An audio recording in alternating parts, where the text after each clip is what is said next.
Graça e paz. Vamos orar. Senhor Deus, nós te agradecemos por essa noite, por essa aula. E Espírito Santo, com pedido de perdão dos nossos pecados, sonda os nossos corações, sonda a tua igreja, lava-nos e me capacita a transmitir a tua palavra. Capacita também da disposição emocional, espiritual a cada irmão, a cada um que está ouvindo, da revelação da tua palavra também. Nós te pedimos em nome de Jesus, amém. Amém. Então, hoje, módulo 3, aula 9, são cartas de Paulo a Timóteo, são duas cartas de Paulo a Timóteo e uma carta a Tito. Geralmente, até hoje, nós estudamos cartas que Paulo enviou para as igrejas. Excepcionalmente, essas últimas cartas que ele enviou foi a Timóteo, duas cartas a Timóteo e Tito. A primeira carta a Timóteo e Tito, mais ou menos, foi escrito em períodos parecidos. Ele estava, quando Paulo foi preso lá em Roma, ele tinha uma prisão tipo domiciliar, então ele era meio livre durante muitos anos. Então ele tinha liberdade de ministrar, de pregar a palavra. E só que na segunda carta a Timóteo, que foi a última carta que Paulo escreveu, ele tinha sido preso novamente, só que encarcerado mesmo na época de Nero. Inclusive ele morreu nesse período. Ele sabia que ia ser morto por Nero. Então é uma carta muito mais de despedida, porque foi a última carta de Paulo, segunda carta a Timóteo, tá bom? Então, mais ou menos esse é o histórico dessas cartas de Timóteo e Tito, tá bom? Até hoje nós estudamos várias cartas, a maioria das igrejas nós já estudamos, né? Ficou pendente a carta a Tiago e 1ª e 2ª Pedro, que não são de Paulo, tá? Hoje nós vamos estudar 1ª Timóteo, 2ª Timóteo e Tito. Eles eram discípulos, eram alunos de Paulo. 1ª Timóteo.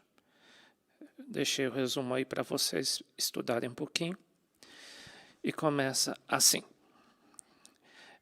Nas outras cartas, Paulo dizia assim, Paulo, chamado apóstolo, e nessa carta, uma das últimas cartas, 1ª Timóteo, já diz, Paulo, apóstolo de Jesus Cristo.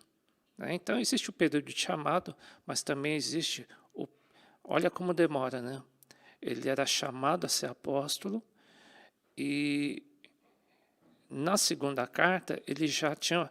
Não era só o chamado de apóstolo de Jesus Cristo, segundo o mandado de Deus, nosso Salvador, e do Senhor Jesus Cristo, esperança nossa. A Timóteo, meu verdadeiro filho. Bem, se fosse no Antigo Testamento, geralmente o rei passava para o filho a descendência, o reinado. Já no Novo Testamento, Paulo provavelmente, a gente não sabe se ele teve filho, né, se ele era viúvo ou não, mas provavelmente ele foi casado. E mesmo os discípulos, 12 discípulos, 70 discípulos, não é citado muito ou quase nada, eu não identifiquei a citação dos filhos dos apóstolos. Então, no Antigo Testamento, a descendência era transmitida de pai para filho para neto, né, o ministério reinado.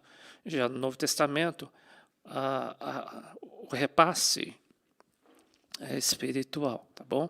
Por isso ele chama assim, a Timóteo, meu verdadeiro filho. Ele não é filho natural, filho espiritual, tá bom? Na fé, ele cumprimenta a graça. Vocês notaram aí, na graça e paz, ele coloca aí, graça, misericórdia e paz, da parte de nosso Senhor, de nosso Pai e da Jesus Cristo, nosso Senhor. E nessa carta de Paulo, É como um pai tivesse orientado o filho como que ele vai conduzir a igreja de Jesus, como que, Timóteo, é assim que você vai conduzir.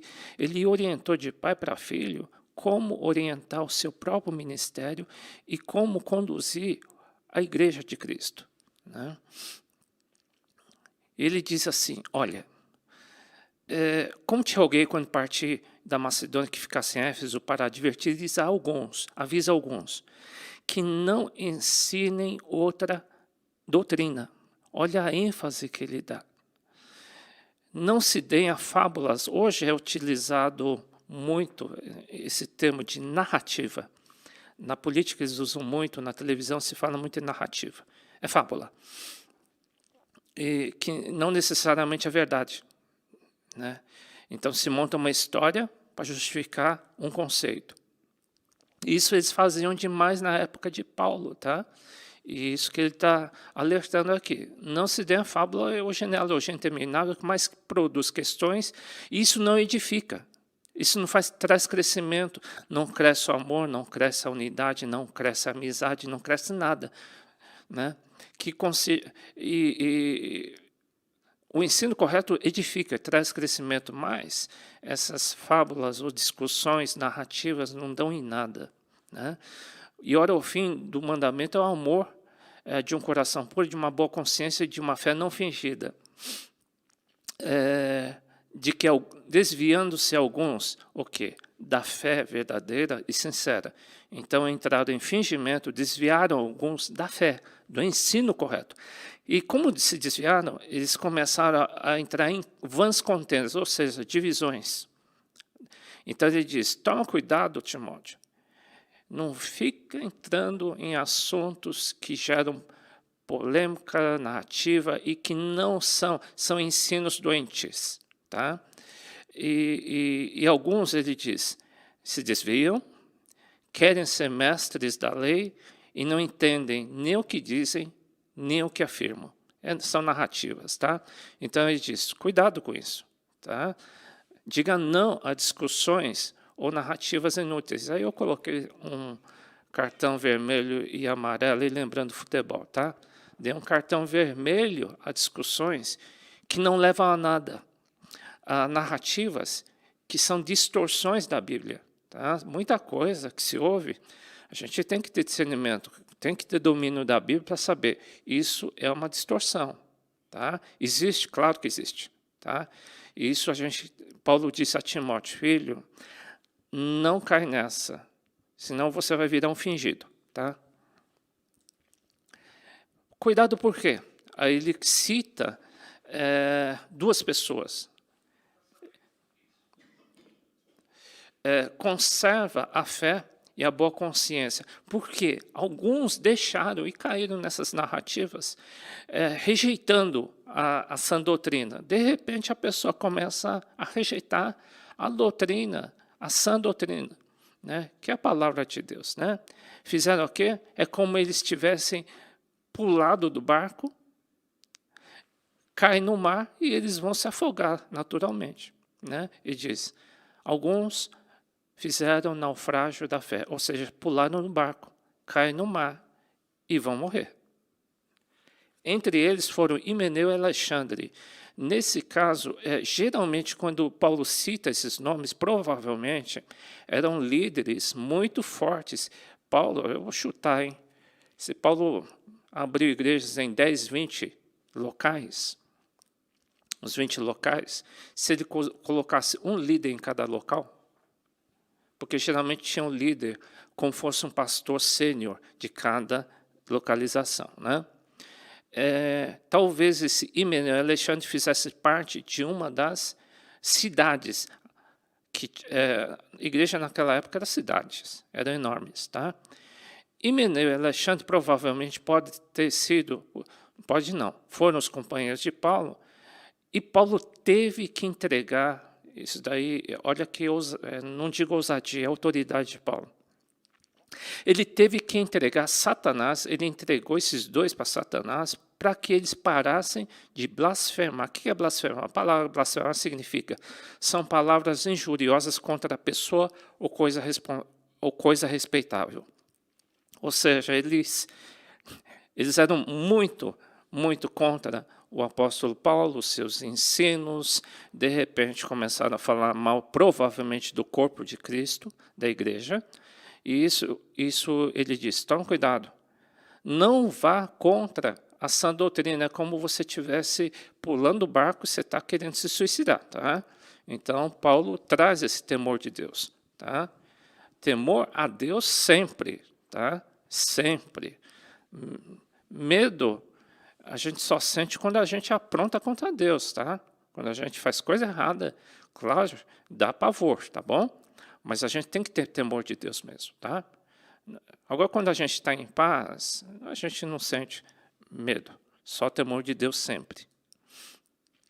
E olha a importância, então, da intercessão. Ele cita assim: admoesto, pois, que se façam deprecações, orações, intercessões, ações de graça por todos os homens, pelos seres e todos que estão em iminência, pelas autoridades, para que tenham uma vida quieta e sossegada em toda piedade e honestidade. Ou seja, que tenha uma equipe de intercessores, que tenham pessoas levantando as mãos. Lembra no Antigo Testamento, quando Arão e Ur levantavam a mão de Moisés? Quando Moisés estava de mão levantada, quando a sua liderança estava de mão levantada, o povo vencia. Né? Eles sabiam da autoridade que Moisés carregava. Né? Então, eles queriam que, de fato, Moisés não parasse de ficar de mão levantada. Tá? E no Novo Testamento, transportando para o Novo Testamento, mãos levantadas. É a intercessão da igreja do Senhor. Muitos foram levantados para isso. Inclusive, nós temos o 24 horas de oração e intercessão, liderada pelo Paulinho e com a ajuda do Denis. Tá? Quero, pois, que os homens orem em todo lugar, levantando mãos santas, sem ira e sem contenda. Que, do mesmo modo, as mulheres se ataviem em traje honesto, tal. Mas, como convém, a mulher faz que sejam decentes, todos sejam decentes. É isso que eles estão dizendo. Que os intercessores têm que ser pessoas do bem. Ele está falando de si agora um pouco. Tá?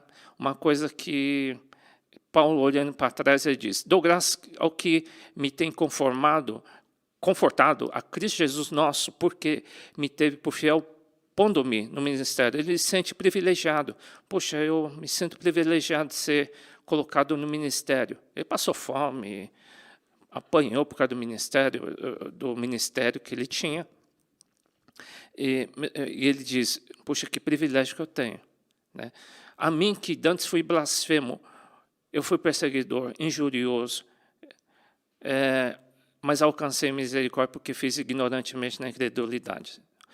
É importante, às vezes, que depois de tantos anos, no fim do ministério de Paulo, ele olhava para trás. Para quê? Para que ele nunca se envaidecesse de nada. Tá? Ele tem que saber as origens dele. Ele não era nada. Deus o levantou. Né? Ele se manteve fiel até o fim. Ele sabia de onde tinha. Ele se confessava: eu fui injurioso, sim, eu xingava mesmo, eu falava mal, mas agora não. Eu me sinto privilegiado. Às vezes olhar para o passado faz bem para que a gente não se afunde no futuro, tá bom? Para se manter humilde na casa do Senhor. Ainda sobre o problema de autoridade, recomendação de Paulo a Timóteo em relação a relacionamento até de mulher e marido no ministério. Como que fica o papel da mulher? É importante? Claro que é. Mas uma recomendação que ele dá e a gente utiliza até hoje na igreja cristã, tá bom? Qual? A mulher aprende a ensinar com toda sujeição. O contexto é: não permite, porém, que a mulher ensine nem use de autoridade sobre o marido, ou seja, que não haja inversão de autoridade. Que o homem tem que ter Cristo como cabeça e que a mulher não seja chefe do marido, tá? Espiritualmente dizendo, tá bom? Então, que não haja inversão de valores. Tá? Não existe inversão. Por exemplo, não convém que a líder seja a pastora sênior me comandando, no sentido espiritual, tá bom? Então ele diz: que a mulher não exerça autoridade, não que ela não tenha autoridade, mas que ela não seja autoridade sobre o seu marido, tá bom? É mais nesse sentido que nós cremos. Ele também fala de mediunidade. Né? Médium quer dizer, em latim, mediador, aquele que fica entre uma pessoa e a outra. Aqui ele está falando mediador entre o homem e Deus. Quem está no meio? Né? Porque o mediador faz o meio de campo entre o mundo espiritual e a pessoa. E aqui diz, só existe um médium que liga o homem a Deus, que é Jesus Cristo. Existem muitas portas, muitos ensinos, outros dizem todos os caminhos levam a Deus. Não é verdade, tá? Tem muitas portas que levam a Deus? Não, tem uma. Aqui que está dizendo. O único, existem muitos médiums, sem dúvida, muitos. E Maria? Não, Maria é uma boa pessoa. E João é boa pessoa. Pedro também é um legal, ele é muito legal. Mas não são mediadores. O único mediador é Jesus Cristo. É o único que vai pegar você e levar para o nosso Deus.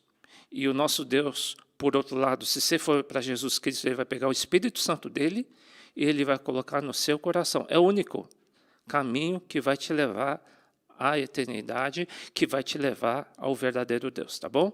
É isso que Timóteo diz. Não tem outro caminho. Não é o pastor? Claro que não. Muito menos.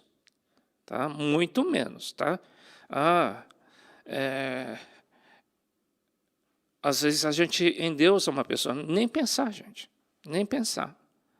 Né? Para eu me achegar a Deus, eu preciso da oração da pessoa. Não, às vezes a oração do pastor ajuda, mas muito mais se você for batizado no Espírito Santo, você orar em línguas. O próprio Deus intercede por você. É muito mais eficaz. Tá? Você pode, como filho, você tem direito de ir direto a Deus. E quem que é o mediador? Jesus Cristo, por isso que ora em nome de Jesus, tá bom? Ele diz, e se alguém deseja, Timóteo, e se alguém deseja, olha, vai preparar a igreja, tá? Cuidar da igreja do Senhor, excelente. Excelente se as pessoas quiserem crescer na igreja, né? E se tornarem episcopos, ou seja, bispos, que cresçam muito. Se você deseja crescer na igreja, eu creio que a maioria deseja, ele diz, excelente, né? Porque essas pessoas vão ajudar muita gente a entrar no céu. Mais nobre do que isso, melhor do que o médico, né? Valorizando demais os médicos, tal, que é uma classe privilegiada, mas, superior a isso, somente os homens de Deus e mulheres de Deus conseguem pegar uma pessoa e botar ele no céu, tá? Através de Jesus Cristo. Essa é uma palavra. Se alguém deseja episcopado, excelente coisa almeja. Então, Timóteo, observa bem. Observa a característica. Então, analisa. Quem vai crescer? Né? Quem vai crescer é aquele que vai permitir que Deus transforme o seu coração. Se a pessoa é teimosa e não muda o caráter, né, nunca muda ou piora, aí não tem chance, tá, gente? Porque o bispo, aquele que vai cuidar de fato da casa de Deus, que Deus vai delegar autoridade, são pessoas que são parecidas com Cristo. Tá? Seja irrepreensível. O que é irrepreensível? Não ter razão de repreender. Marido de uma só mulher. Né? É que naquela época provavelmente existia a poligamia. Tá? Ainda estava em prática isso. Então ele recomendava isso. Vigilante, sóbrio, honesto, hospitaleiro, apto para ensinar, não dado ao vinho. Se a pessoa, por exemplo, tem uma queda ao vinho, ele precisa ser liberto disso, né? Para crescer ministerialmente, né? Para crescer, ser um pastor maduro. Uma coisa é ser pastor, outra coisa é ser pastor maduro. Tá? Não espancador, não cobiçoso de torpe ganância, né? Não tem briga de poder, mas moderado, não contencioso, não causa divisão. Não avarento, que governe bem a sua própria casa, que tenha seus filhos em sujeição com toda a modéstia, que os seus filhos sejam do bem, tá? Tementes a Deus. Porque se alguém não governa a sua própria casa, terá cuidado da igreja de Deus. Não neófito quer dizer não seja imaturo, não seja recém-convertido, né? Porque se você levantar alguém imaturo, Timóteo, essa pessoa vai se tornar um instrumento do diabo, tá? Para que não caia na condenação do diabo, está escrito aí. Convém que tenha bom testemunho das pessoas de fora da igreja, não adianta ser bonzinho só na igreja, mas que tenha um bom testemunho fora, seja honesto fora também da igreja, tá? Para que não caia em afronta e no laço do diabo, tá?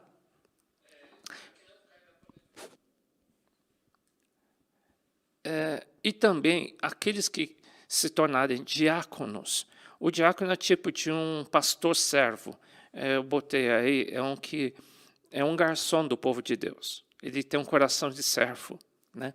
Ele tem as mesmas características em parte, caracteres parecidos com um pastor, tá? Da mesma sorte, os diáconos ou servos sejam honestos, não de língua dobre, ou seja, uma vez diz uma coisa, depois diz outra, né? Não dado a muito vinho, né? Do presbítero, não dado a vinho. Aqui diz, não dado a muito vinho. É gradativo. Quanto mais você cresce, mais o caráter de Cristo aparece em ti. Você tem mais domínio sobre os exageros da carne, tá? Não cobiçosos de corpo, torpe e ganância, a mesma coisa. Guardando o ministério da fé numa consciência pura, também sejam primeiro provados, depois sejam, se forem irrepreensíveis, sejam testados. E as esposas também sejam honestas, não fofoqueiras, sóbrias e fiéis em tudo. Os diáconos também, marido de uma só esposa, que governe bem seus filhos e a sua própria casa. Tá? E se servir bem como diácono, adquirirão para si uma boa posição e muita confiança na fé que é em Cristo Jesus. Cremos que, se a pessoa exercer bem o papel de diácono, ele vai crescer mais ainda. Tá? Ele alerta também sobre os finais dos tempos. Ele achou que Jesus voltaria naquela época. Ele diz, cuidado, Timóteo, o Espírito Santo, sobre os últimos dias, diz que os últimos dias muitos abandonarão a fé, dando ouvidos a espíritos enganadores e doutrinas, ensinos de demônios. Quer dizer, o demônio vai falar demais nos finais dos tempos. O YouTube é fácil. Você aperta no YouTube, nem tudo que se diz de Deus sobre doutrinas da igreja é de Deus. Tem muita distorção. Muita distorção. E muitos ficam chateados com sua igreja porque o pastor tal, o outro pastor falou desse jeito, é diferente. Às vezes pode ser certo ou pode ser totalmente errado, tá? Então você tem que estar preciso na palavra de Deus, tá bom? Pela hipocrisia dos homens que falam mentiras, existe muita mentira, tendo cauterizado a sua própria consciência. A mente pode ser cauterizada. O que é cauterizada? Não adianta, ele não percebe que está falando a verdade ou mentira, para ele é a mesma coisa. E não sente dor na consciência mais. Existe esse estado, muita gente não vai ter mais dor na consciência. Aprende uma vez, aprende duas vezes, não sente mais, faz coisas erradas, não sente mais, né? Causam divisões, não sente mais. Que coisa, não pode ser assim. Tem que sentir. Enquanto você está sentindo, tem que dar graças a Deus. Tem chance ainda. Mas se não sente nada, aí ele diz, vai ter mente cauterizada nos finais dos tempos. Proibindo o casamento, ordenando a abstinência dos alimentos que a Deus criou para os fiéis e para os que conhecem a verdade, a fim de usarem deles com ações de graças. Então os demônios vão falar muito e vão ensinar muito também. Os demônios ensinam coisa errada. Então, cuida do seu ministério, Timóteo. Paulo falando para Timóteo ainda. Não desprezes o dom. Ele estava desanimado, provavelmente, né, Timóteo? Porque ele estava meio sozinho, provavelmente também. Porque Paulo tinha deixado ele numa igreja lá em Éfeso. Não desprezes o dom que há em ti, o qual te foi dado por profecia com a imposição de mãos do presbitério. Alguém te passou unção. Né? Aliás, em dezembro nós vamos passar unção. Vocês receberam unção você recebeu unção do presbitério. Provavelmente recebeu unção, do próprio Paulo. Medita nessas, ocupa-se nelas para que o teu aproveitamento seja manifesto a todos. Tenha cuidado da doutrina. Por quê? Persevera nessas coisas, porque fazendo isso, você vai persevera na doutrina correta. Se você fizer isso, Timóteo, se você fizer isso, igreja cristã, você vai salvar muita gente do inferno. Por outro lado, se ensinar coisa errada, vai botar muita gente para o inferno. Tá? Então, isso vale para os dois lados. Então, ensina, toma cuidado contigo mesmo, com aquilo que você crê e com aquilo que você ensina. Né? Se você fizer isso, você vai salvar a tua pele e vai salvar também daqueles que vão estar te ouvindo. Daqui a alguns meses, muitos vão começar a ensinar. Veja o que você vai ensinar. E às vezes eu ouço algumas coisas que não são precisas, tá, gente? Você tem que ir se ajustando, tá bom? Esse achômetro, eu acho assim, acho assado, melhor perguntar se Deus acha aquilo também, tá bom? Porque ensinos errados podem comprometer a vida não só tua, daquele que te ouve também. Né? Então, e por fim, aprenda a ter jogo de cintura com todos os tipos de pessoas. Aprenda a lidar com as pessoas. Pastores, diáconos, obreiros, saiba lidar com os outros. Com todo tipo de pessoa. Não repreenda asperamente o oceano. Não fala duro asperamente com alguém que tem muita idade, mas admoesta, sim, corrige-o, como um pai. Aos moços como irmãos, as mulheres idosas como mães, as moças como irmãs, em toda a pureza, ou seja, tenha jogo de cintura para ensinar. Honra as viúvas que verdadeiramente são viúvas, mas se alguma tiver filhos ou netos, ou seja, naquela época eles ajudavam as viúvas, e quem era, de fato, tivesse alguns critérios de viúva, não todas, elas eram ajudadas. Tá? Por isso que tinham alguns critérios de ajuda para as viúvas. E aos presbitérios, aos presbíteros, que são presbíteros? Os presbíteros são pastores mais maduros. Não aceite acusação contra o presbítero, senão com 2 ou 3 testemunhas. Aos que pecarem, repreende-os na presença de todos, para que também os outros tenham temor. Então, se a gente expõe o pecado de um presbítero, não de qualquer um, tá? Se for diácono, obreiro, tal, a gente resolve de outra forma. Não vão ficar expondo, mas aqui diz, se for um pecado de um presbítero, você tem que expor, se tiver certeza e tiver testemunha, tá bom? Então, quanto mais você cresce no Senhor, você tem que estar sujeito à sua exposição. É uma bênção crescer, tá? É uma bênção, mas também gera uma responsabilidade, corresponsabilidade de você ter que ser exposto, tá bom? Então a gente tem que manter, aí ele diz, não imponhas por isso precipitadamente as suas mãos. E por que ele diz isso? É para consagrar pessoas. Nem participe dos pecados alheios, conserva a ti mesmo puro, não seja cúmplice dos outros. Então, você vai levantar pessoas para serem seus companheiros ministeriais, por exemplo, eles podem causar vergonha para o evangelho, e você vai sofrer por isso, Timóteo. Então, toma cuidado. Quando ele disse isso, para não se precipitar, provavelmente Paulo, por experiência própria, por exemplo, a gente já citou 2, suponha que ele tivesse 20 líderes, 2 ele já citou, que abandonaram devido a pecados bem graves, porque eles tinham uma língua que ensinava tudo errado. Eles falavam mal, eles injuriavam, eles mentiam. Né? E Paulo teve que entregar esses 2 para Satanás, para eles pararem de falar. Claro que a autoridade ele tinha. Eu nunca ouvi alguém fazer isso. Se fizeram, eu não fiquei sabendo. E se fizeram com consciência, ou porque Deus mandou, tem fundamento bíblico, tá bom? Isso causa temor, claro. Então não fica precipitado em levantar pessoas, bispos, por exemplo. Não seja precipitado de levantar presbíteros. Né? Por quê? Você pode sofrer as consequências disso. Ele diz, não seja precipitado, porque provavelmente Paulo se sentiu precipitado em algum momento. Tá bom? Ele diz, e por fim, agora que termina, eu acho. Se alguém ensina alguma outra doutrina e não se conforma com as sãs doutrinas de nosso Senhor Jesus Cristo e com a doutrina segundo a piedade, é soberbo e nada sabe, mas delira, espírito de loucura. Acerca de questões e contendas de palavras, os quais nascem invejas, porfias, blasfêmias, ruins, suspeitas, perversas, contendas de homens corruptos de entendimento e privados da verdade, cuidando que a piedade seja a causa de ganho. Aparta-te dos tais, ou seja, fica longe desses. Quais? Que tem motivação errada, achando que o ministério é interesse próprio, o ganho, vai ganhar alguma coisa em troca. Tá? É isso que ele está dizendo. Esse pessoal é maluco. Né? E tudo que eles dizem gera o quê? Divisão. O que é isso?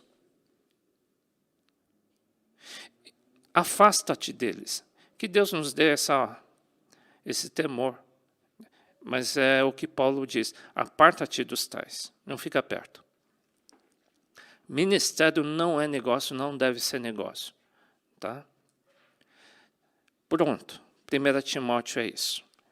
Quando ele foi preso pela segunda vez, ele foi preso não era uma prisão domiciliar, ele escreveu essa segunda carta, foi a última carta, ele diz: a Timóteo, meu filho amado, graça, misericórdia e paz.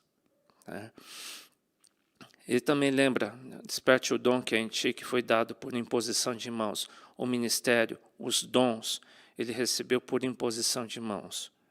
E Deus não te deu espírito de medo, mas de força, de amor e de equilíbrio ou moderação. Tá? Então, se o Espírito está em você, esse medo não vem de Deus, Timóteo. Né? Ele devia estar com medo. Eu tive a curiosidade de saber, na segunda carta de Timóteo, ele cita alguns nomes. Né? Bem sabes isso, que os que estão na Ásia, todos se apartaram de mim, entre os quais Figelo e Hermógenes. Não diz a razão. Em 2 Timóteo 2, 17, 18, ele diz: e a palavra desses soará como gangrena entre os quais Himeneu e Fileto, os quais se desviaram da verdade, mais 2 líderes, dizendo que a ressurreição já é, ou seja, eles estavam ensinando coisa errada, doutrina errada, né? E se afastaram de Paulo. Foi num período de pressão também. Paulo estava sendo preso, então muita gente ficou com medo. E, em época de crise, estamos numa época de crise, mas nem tanto assim, hein? Mas numa época que aperta mesmo, aí aparece todas as coisas. Por exemplo, Paulo ia ser morto, o pessoal já sabia, o pessoal dando no pé, tá? O pessoal fugiu. Porque Demas me desamparou, amando mais esse século. No caso de Demas, ele quis abandonar o ministério e foi curtir a vida, tá bom? Eu vou mais cuidar da minha vida. Demas. E Alexandre do Latoeiro causou muitos males. Esse daí, ele diz, ele é maldoso. Ele é maldoso. Então, provavelmente, a gente citou hoje entre 8 e 9 líderes, quase metade dos líderes, né, de Paulo, ele citou pelo menos 8 ou 9, tá? E eram de peso, senão ele não citaria, não era um membro qualquer. Ele diz, ensina isso, né? Procura apresentar-te a Deus aprovado. Esse daqui é o lema do nosso curso de obreiro, tá?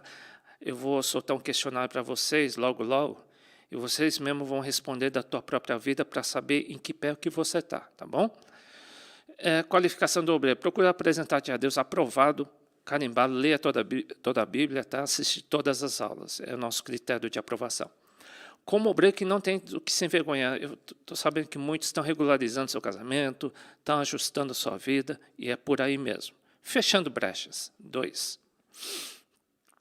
E que maneja bem a palavra da verdade, estão aprendendo no curso de obreiros, estão fiéis e estão entendendo, né? Praticando bem a palavra da verdade. Né? Não só aprendendo, mas praticando. É uma característica de um obreiro aprovado. É a qualificação que nós gostaríamos que você tivesse até o final do ano, tá bom? Ele cita de novo para Timóteo, olha, esses dias, os últimos dias serão complicados para a igreja. Porque haverá homens muito egoístas, só amando a si mesmos, muito egoístas. Avarentos, presunçosos, soberbos, blasfemos, desobedientes a pais e mães, quer dizer, são rebeldes. Ingratos, profanos, sem afeto natural, irreconciliáveis, caluniadores, incontinentes, cruéis, sem amor para com os outros, traidores, obstinados, orgulhosos, mais amigos dos deleites do que amigos de Deus. Tem aparência de piedade, mas nega a eficácia delas. Destes, afasta-te. Ele não pode ser padrão nem exemplo para a tua vida, tá bom? E dizem, ele diz assim, olha, todos que... Se você quiser, Timóteo, viver piamente, o que é piamente? Fielmente, ser um obreiro pleno, ser um cristão pleno, verdadeiro, com certeza você vai passar por perseguição. Se você ama Jesus, você ama a palavra e quer seguir a palavra, alguma perseguição você vai sofrer, especialmente nos dias atuais no Brasil, né? Sem dúvida, uma perseguição você vai receber, seja nos negócios, seja no trabalho, seja na escola, seja entre parentes, seja entre amigos, seja entre colegas. Sem dúvida, quem quiser piamente seguir a Jesus vai sofrer algum tipo de perseguição. Ele diz, e nós cremos também nisso, tá? Timóteo, toda a Escritura é divinamente inspirada, toda a Bíblia. Quer dizer, o Espírito Santo que inspirou, o Espírito Santo que estava por trás daqueles profetas. Não é que ele foi psicografado. O Espírito Santo falou no interior dos profetas e dos escritores para que eles escrevessem segundo o sentimento de Deus. Né? É isso que significa inspiração. E nós entendemos também a Bíblia debaixo do mesmo Espírito. O mesmo Espírito que inspirou os escritores é o mesmo Espírito que te faz entender a palavra de Deus. Toda Escritura é inspirada, divinamente inspirada, quer dizer, inspirada por Deus.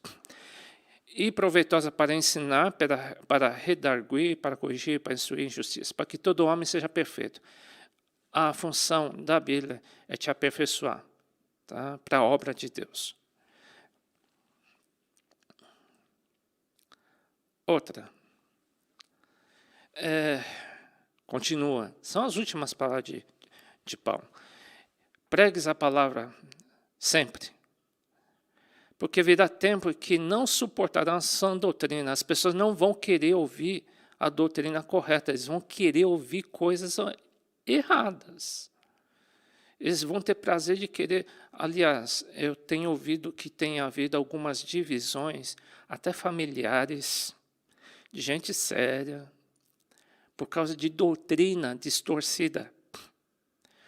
Não quero mais ouvir essa doutrina que eu ouço dos meus pais, não quero mais ouvir essa doutrina. E está escrito na Bíblia, e está com a interpretação correta, sim.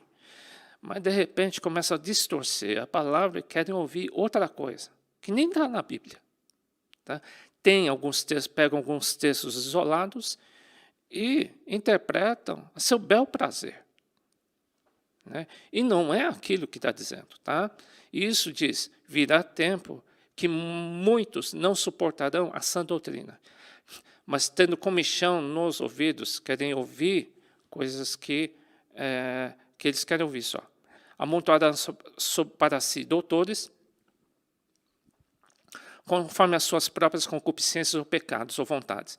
Eu só tenho vontade de ouvir isso, isso, isso. Não tenho vontade de ouvir essa palavra muito dura. Que é isso, gente? Né? Se a gente for ouvir, o pai só corrige aquele que ama. Né? E desviarão os ouvidos da verdade, voltando a narrativas ou fábulas. Eu gosto disso. Mas às vezes a narrativa é mentira. É distorção da palavra. Né? Pode ser até bacana. Pode ser legal. Para o ouvido, é comichão. Bem, esses são os últimos dias de Paulo. é um dos últimos versículos. Eu estou sendo oferecido por aspersão de sacrifício, e o tempo da minha partida está próxima. Combati o bom combate, acabei a carreira, guardei a fé. Isso ele estava dizendo porque ele ia morrer logo a seguir, tá bom? Isso não é possível, quase ninguém dizer isso. Eu tenho visto que alguns como se aposentam ministerialmente, já fiz de tudo, combati o bom combate, nada, muitos não fizeram quase nada e dizem que combateu o bom combate, não fizeram nada, né? E diz nesse versículo baratamente. E daí, quando Paulo disse, foi uma das últimas palavras dele, antes dele ser provavelmente decapitado, né? Dizem que provavelmente foi decapitado em Roma, por Nero. Então, essa palavra não é para qualquer um, né? Eu não diria que não é para qualquer um mesmo, é muito raro. Paulo conseguiu dizer isso, né? Mas nós, nem pensar, né? Eu já ouvi pessoas que, novinho, já acham que fez muito. Não fez nada, gente, não fez nada. Ninguém apanhou no Brasil, ninguém levou chicotada, ninguém passou fome por causa de Cristo, quase ninguém, que eu conheço, quase ninguém, tá? E nem pensar, tá? Isso daí seria até meio constrangedor ouvir isso, tá? É isso aí. Primeira e segunda carta a Timóteo. Agora é Tito, um outro discípulo de Paulo. E ele provavelmente tinha um pouquinho mais de idade de Timóteo. Se converteu talvez um pouco mais tarde do que Timóteo. Timóteo se converteu um pouquinho antes. Provavelmente o Tito se converteu na primeira viagem de Paulo, não sei. Qual que é a razão do chamado apostólico de Tito? Eu apostólico coloquei aí porque eu acho que ele tinha um chamado apostólico também, Tito, né? A Tito, Paulo dizendo, Tito, meu verdadeiro filho, segundo a fé, graça, misericórdia e paz. Perdão, gente, eu comi demais hoje, foi aniversário da Grace. Comi demais. Graça, misericórdia e paz. Vocês viram que ele acrescentou misericórdia aí também, porque é uma das últimas cartas de Paulo, tá bom? Por essa causa te deixei em Creta, para que colocasse em ordem a igreja, as coisas que ainda restam, de cidade em cidade se estabelecesse presbíteros. Presbítero é para colocar ordem na igreja. Pastores maduros colocam ordem na igreja. Então, levanta, Tito, treina pastores maduros, treina, cuida para que eles sejam amadurecidos no seu caráter, tá? Pastores maduros são pastores que são trabalhados no seu caráter, tá? Tem pastores que são mais imaturos e os pastores mais maduros que são chamados presbíteros. Porque há muitos desordenados ou imaturos, faladores, vãos enganadores, principalmente os da circuncisão, ou seja, estão ensinando a religião antiga, que era o judaísmo, as quais convém tapar a boca, deixa eles mais quietos. Deixa eles mais quietos. Homens que transtornam casas inteiras ensinando o que não convém por torpe ganância, né? Um sentimento ruim, né? Então, Paulo diz, Tito, menos para eles, menos para elas. Não sei como que era a equipe de Paulo, devia ter mulher, isso não pensei. Tinha que abriu a igreja em Filipos, né? Esqueci o nome dela. Lídia. Ele diz, olha, trabalha o caráter do pastor para que ele se torne presbítero, o maduro. Como? Que ele seja irrepreensível. Treina ele para ele ser irrepreensível. Então, para ser irrepreensível, você tem que aprender, entendeu? Até se tornar irrepreensível, né? Aliás, muitos ficam ofendidos aí com repreensão, ficam muito mordidos com repreensão, mas isso daí só é voltado para quem Deus está treinando para crescer, tá? o caráter, porque se o caráter não for trabalhado, ele é repreensível, ou seja, vai errar demais, vai errar demais. Marido de uma mulher que tenha filhos fiéis que não possam ser acusados de dissolução nem são desobedientes, ou seja, que tenham filhos fiéis, honestos, tá? Que não sejam bagunceiros. Porque convém que o bispo seja irrepreensível como o dispensador da casa de Deus, não soberbo, nariz empinado, nem iracundo, que explode fácil, nem dado ao vinho, que tenha vícios nessa área, nem espancador, nem cobiçoso de torpe ganância, que não seja ganancioso. Ganâncias ruins. Se tiver ganância de salvar vidas, amém. Mas se tiver ganância pelo poder, nada feito. Não tem essa característica, não é presbítero nunca. Tá? É um obreiro que precisa ser trabalhado. Mas dado à hospitalidade, amigo do bem, moderado, justo, santo e temperante, equilibrado, retendo firme a fiel palavra, ou seja, que sejam pessoas firmes da Bíblia, tá? E não de narrativas, que é conforme a doutrina, para que seja poderoso, ou seja, treina as pessoas para serem poderosos, fortes, cheios de autoridade. Senão, vão ser vários líderes sem autoridade espiritual nenhuma, vai expulsar o demônio vai rir da cara da pessoa e da igreja. Não vai acontecer nada. Né? Que coisa, já pensou? Tanto para admoestar com a sã doutrina, como para convencer os contradizentes. Que seja uma pessoa forte na palavra, para convencer aqueles que estão errados. Tá? Orientações. Continuando as orientações. Tu, porém, fala o que convém à sã doutrina. E, de novo, tenha modo, ou tenha bom senso, não, jogo de cintura, com os velhos, mulheres idosas, aos jovens também, que sejam moderados. Em tudo te dá exemplo, ou seja, Tito, você seja exemplo de boas obras. No ensino ou na doutrina, mostra incorrupção, não se venda por nada. Não mude a doutrina. Gravidade, ou seja, seja sério na doutrina. Seja sincero, nunca seja falso. Né? Não vai ser um artista aí. Linguagem sã e irrepreensível. Veja o que você está falando e seja irrepreensível. Por quê? Para que se o adversário, o seu inimigo, falar mal de você, ele fique envergonhado porque todos vão ver que é mentira. A pessoa vai se envergonhar porque está falando mal de você, Tito? Anda direitinho porque muitos vão falar mal de você. E vão ver que é mentira. Eles vão ficar com a cara no chão. Então, Paulo falando a Tito, você, mesmo que os outros falem mal de você, mesmo que as pessoas mintam sobre você, se mantém sério. Porque com o tempo, isso daí vai se desmascarar.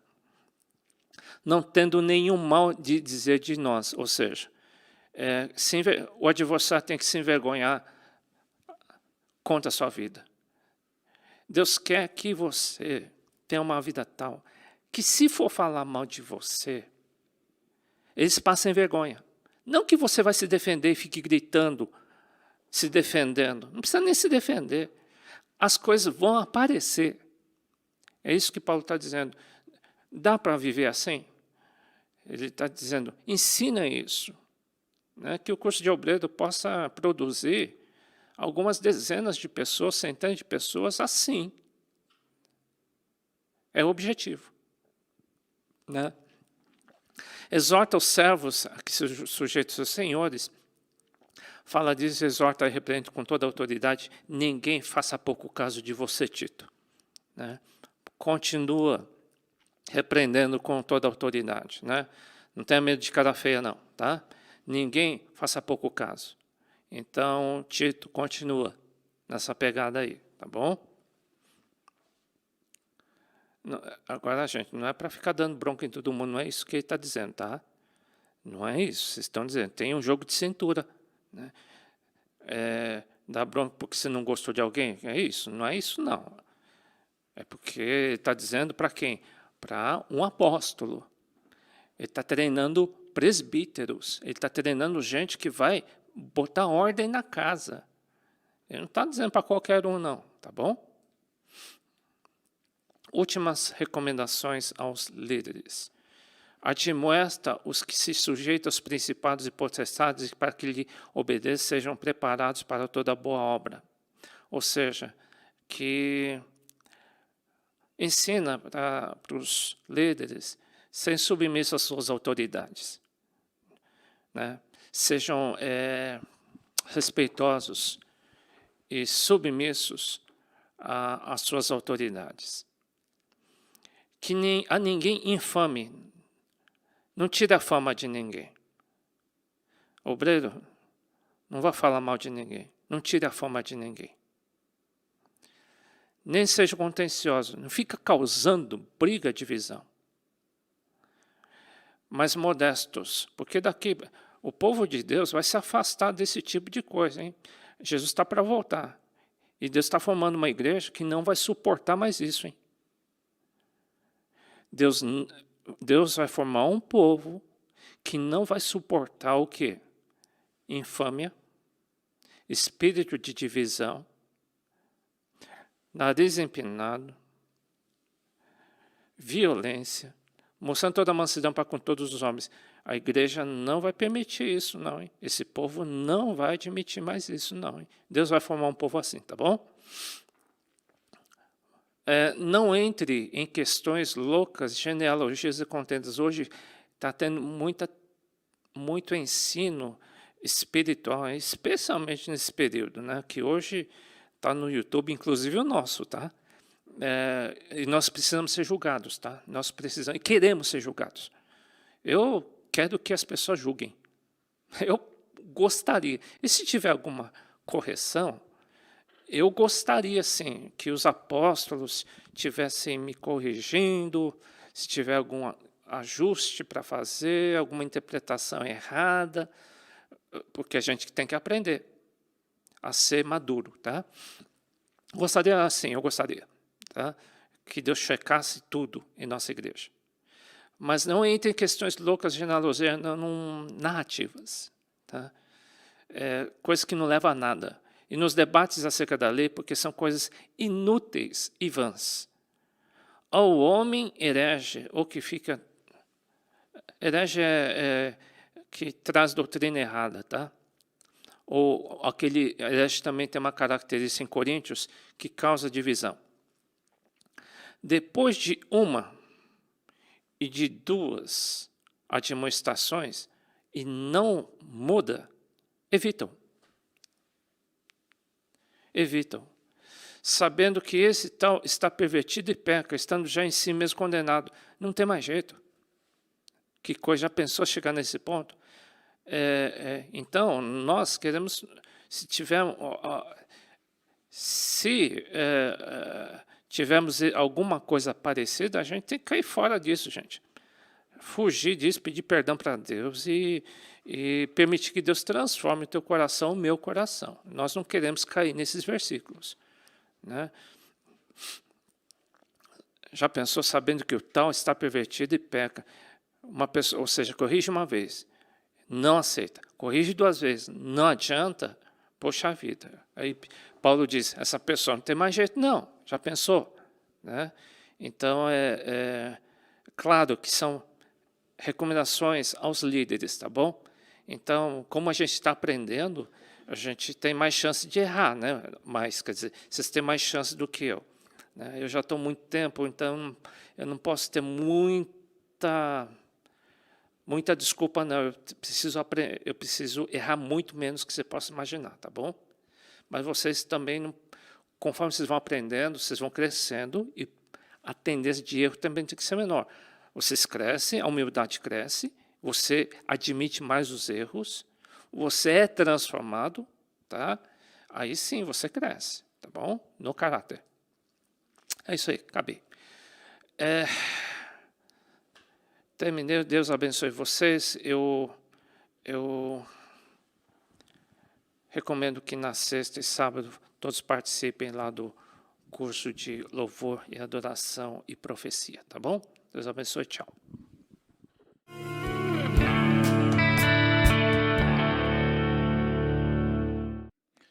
Boa noite a todos, a paz do nosso Senhor Jesus Cristo. Amém. Então, hoje nós vamos falar do livro do profeta Ezequiel. Essa aula, esse livro, eu vou dar mais ou menos em 1h30, tá bom? É bastante conteúdo. E esse material que vocês estão recebendo, ele é um material parcial, tá? Então, para a próxima aula, não na semana que vem, na outra, eu vou complementar esse material com o conteúdo do livro, tá bom? Então, aqui a aula 10, aula sobre Ezequiel, nós estamos no módulo 3 do nosso curso de obreiros. Aqui, lembrando os irmãos, o mapa da divisão das 12 tribos de Israel, antes deles se dividirem, Reino do Norte e Reino do Sul, e depois. E esse mapa aqui ele vai aparecer mais para frente no material também, porque lá em Ezequiel, lá no final do livro de Ezequiel, Deus mostra para Ezequiel uma nova forma em que as tribos ficarão distribuídas no território. Mas esse mapa vai aparecer lá para frente de novo. Então, aqui eu resolvi colocar um mapa para mostrar o tamanho do Império da Babilônia, o Império Neobabilônico. Se você for olhar nos livros de história, vai aparecer como Império Neobabilônico. Então, dá para ver que ele conquistou uma área muito grande, ali a Média e a Pérsia é até maior, e depois a Média e a Pérsia conquista também a Babilônia, só que a Babilônia foi muito importante, principalmente porque para nós, que cremos na Bíblia, nós entendemos que a Babilônia foi um instrumento na mão do Senhor para trazer juízo contra as nações, juízo contra Israel, juízo contra Judá, contra Jerusalém, e também juízo às nações em volta. Deus fala assim, todas as nações são incircuncisas de coração, Israel e Judá também são incircuncisas de coração. Então Deus usa a Babilônia para trazer juízo contra elas, e depois Deus traz juízo também contra a própria Babilônia através dos medos e dos persas, tá bom? Então, no livro de Ezequiel, nós vemos muitas visões espirituais, coisas sensacionais assim que Ezequiel vê e traz para nós, a descrição assim, bem detalhada do que ele está vendo, ainda que algumas coisas, mesmo com ele detalhando, fica difícil de nós compreendermos exatamente o que ele está vendo. Vai falar do fim de Jerusalém, eu vou mostrar assim, o contexto histórico onde que Ezequiel se encontra, vai trazer sobre o fim de Jerusalém, vai comentar bastante sobre a idolatria dos judeus, a idolatria de Jerusalém, o juízo de Deus em decorrência disso. Também tem uma série de profecias contra as nações, assim como Isaías trouxe, assim como Jeremias também trouxe. E lá no final do livro de Ezequiel, nós vemos Deus entregando para Ezequiel uma planta de um novo templo físico, um templo que ainda não foi construído, e eu coloquei ali uma imagem eu coloquei ali a imagem de ruínas de Jerusalém, coloquei uma imagem ali de uma parte de um dos muros dos portões da antiga Babilônia, que tinha ali representado um leão, coloquei ali como se fosse uma maquete em 3D, de possivelmente uma interpretação de como seria esse templo profetizado por Ezequiel, e embaixo está bem pequenininho, mas lá para frente no material tem essa divisão das tribos, tá bom? Como se fossem faixas, Se você comparar aqui, aqui é uma divisão mais assim, geográfica, tem limites, tem rios, tem montanhas, tem colinas, e aqui não, aqui é simplesmente uma divisão assim, vai ter uma faixa de terra para essa tribo, a faixa de baixo é dessa tal tribo, a faixa de baixo é de outra tribo, e assim vai, tá bom? Então, onde nós estamos? Nós estamos na parte dos profetas maiores no Antigo Testamento, terminamos Isaías, Jeremias, Lamentações, Jeremias. Nas aulas passadas, eu meio que dei Lamentações misturado com o livro do profeta Jeremias, porque eu achei mais fácil. E aqui o contexto histórico, aquela linha do tempo, aqui mais aplicada para Ezequiel. Ali em vermelho está o tempo em que Ezequiel profetizou, e aquele retângulo vermelho com o contorno vermelho, mas com o conteúdo branco, seria mais ou menos a vida de Ezequiel. Então, Ezequiel ele foi levado para o exílio quando ele tinha mais ou menos 25 anos de idade. E ele começou a profetizar no 30º ano de vida dele. E ele profetizou por mais ou menos 22 anos. É muito interessante o livro de Ezequiel, porque ele coloca datas. Olha, no ano tal do nosso exílio, ou do exílio do cativeiro do rei Joaquim, aí veio a minha palavra do Senhor. Então, ele coloca as datas, então você consegue ver assim, temporalmente, né, na linha do tempo, as profecias que Deus foi trazendo. E é interessante, eu comentei também no livro de Jeremias, assim, como que era a vida de um profeta no Antigo Testamento, né? Será que Deus falava com ele todos os dias? Por exemplo, com Moisés, Deus provavelmente falava todos os dias, mas e com Jeremias, e com Isaías, né, e com Ezequiel? Nós vemos assim que provavelmente Deus até devia falar com eles todos os dias, mas não assim uma profecia, né, específica para a nação. Isso era mais esparso, né? Eu comentei no livro de Jeremias que uma hora o povo chega para consultar Jeremias e fala assim: Jeremias, consulta o Senhor com relação ao que nós devemos fazer. E está escrito assim, olha, depois de 10 dias veio a minha resposta. Então, por mais próximo que Jeremias fosse de Deus, por mais próximo que Ezequiel fosse, que Isaías fosse, não era sempre que Deus falava com eles, né? Daniel também, né? Daniel tem uma hora que ele espera por 21 dias chegar a revelação do Senhor. Aí, quando nós vamos ler o livro de Daniel, nós vamos ver por que demorou os 21 dias, mas Deus pode até falar todos os dias com esses profetas, mas não era sempre que Deus trazia aquela profecia contundente que ia ficar registrada e gravada na Bíblia para nós, tá bom?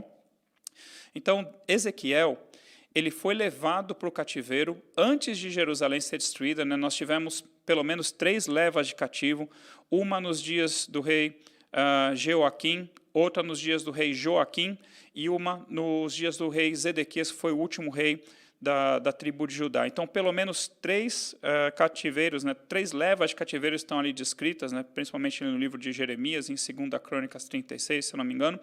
E Ezequiel ele vai numa dessas levas, e Daniel também vai numa dessas levas, né?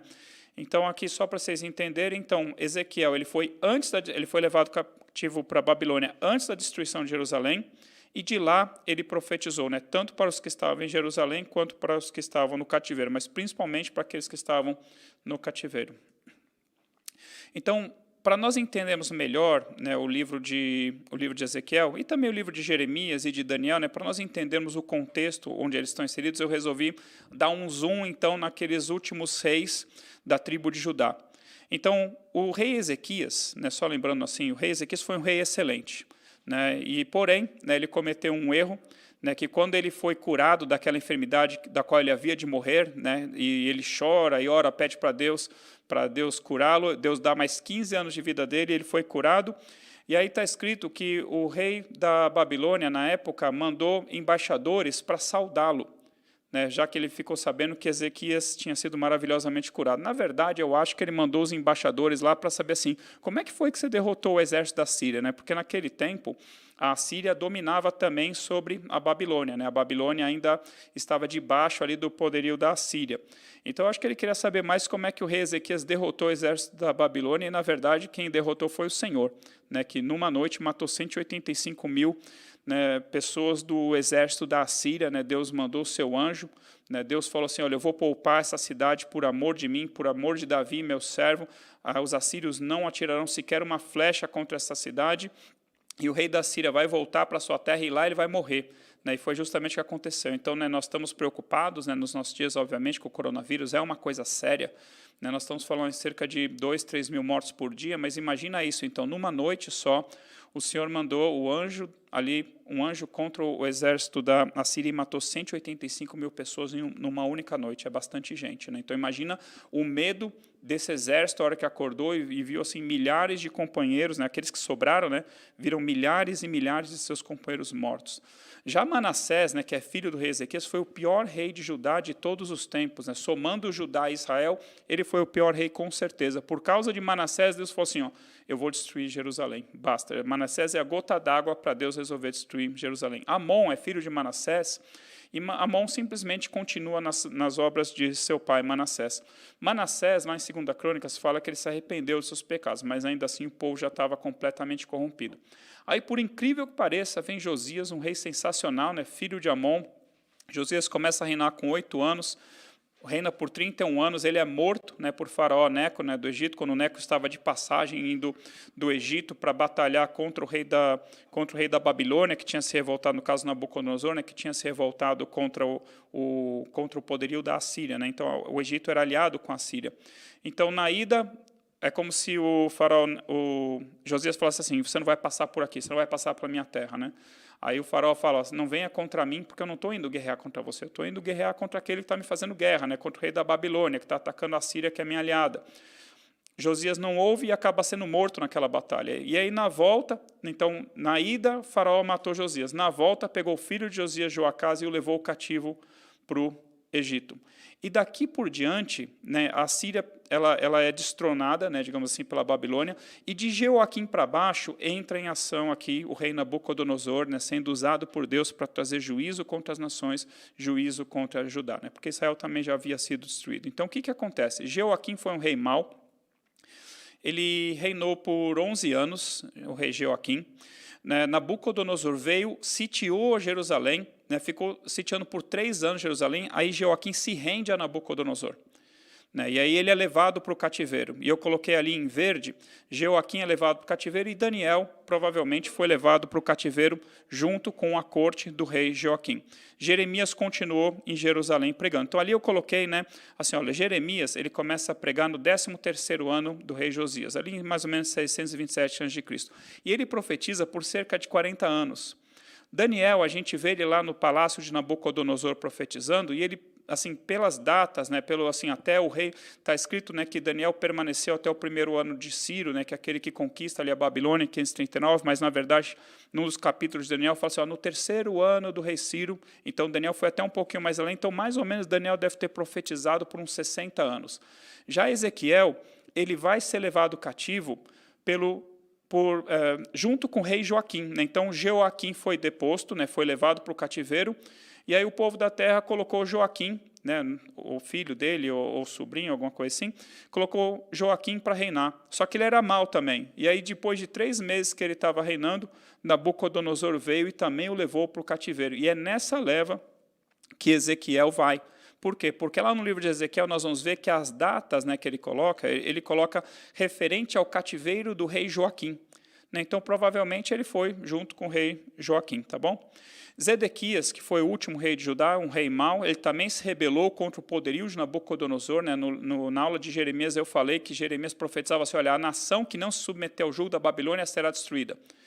Zedequias não quis dar ouvidos ao profeta Jeremias e acabou vindo o juízo de Deus, ele foi destruído, né? Ele foi levado prisioneiro até o rei Nabucodonosor. O rei Nabucodonosor matou os filhos dele aos seus próprios olhos, e depois furou os olhos de Zedequias e o levou para o cativeiro. Né? Então, Joaquim e Zedequias, os 3 reis levados para o cativeiro na Babilônia, e o rei Joacás foi levado para o cativeiro lá no Egito, foi levado prisioneiro para o Egito, tá bom? Então, esse é o panorama histórico. Onde que se encaixa, então, Jeremias, Daniel e Ezequiel? Né? Então, aqui eu estou repetindo basicamente aquela linha do tempo do slide anterior. Eu desloquei Daniel propositalmente, por quê? Assim, é um pouco incerto quando que Daniel exatamente começa a profetizar. Ou ele profetizou por cerca de 60 anos, ou por cerca de 50 anos, mas não importa. Ele foi levado lá para o palácio do rei Nabucodonosor, e quando nós formos ver o livro de Daniel, nós vamos ver mais detalhes.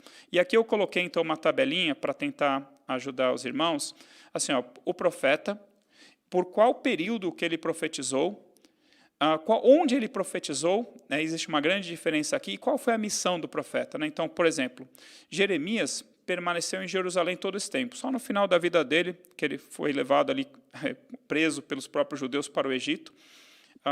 Daniel, ele foi levado para o cativeiro na Babilônia, e Ezequiel também, mas tem uma grande diferença entre Daniel e Ezequiel.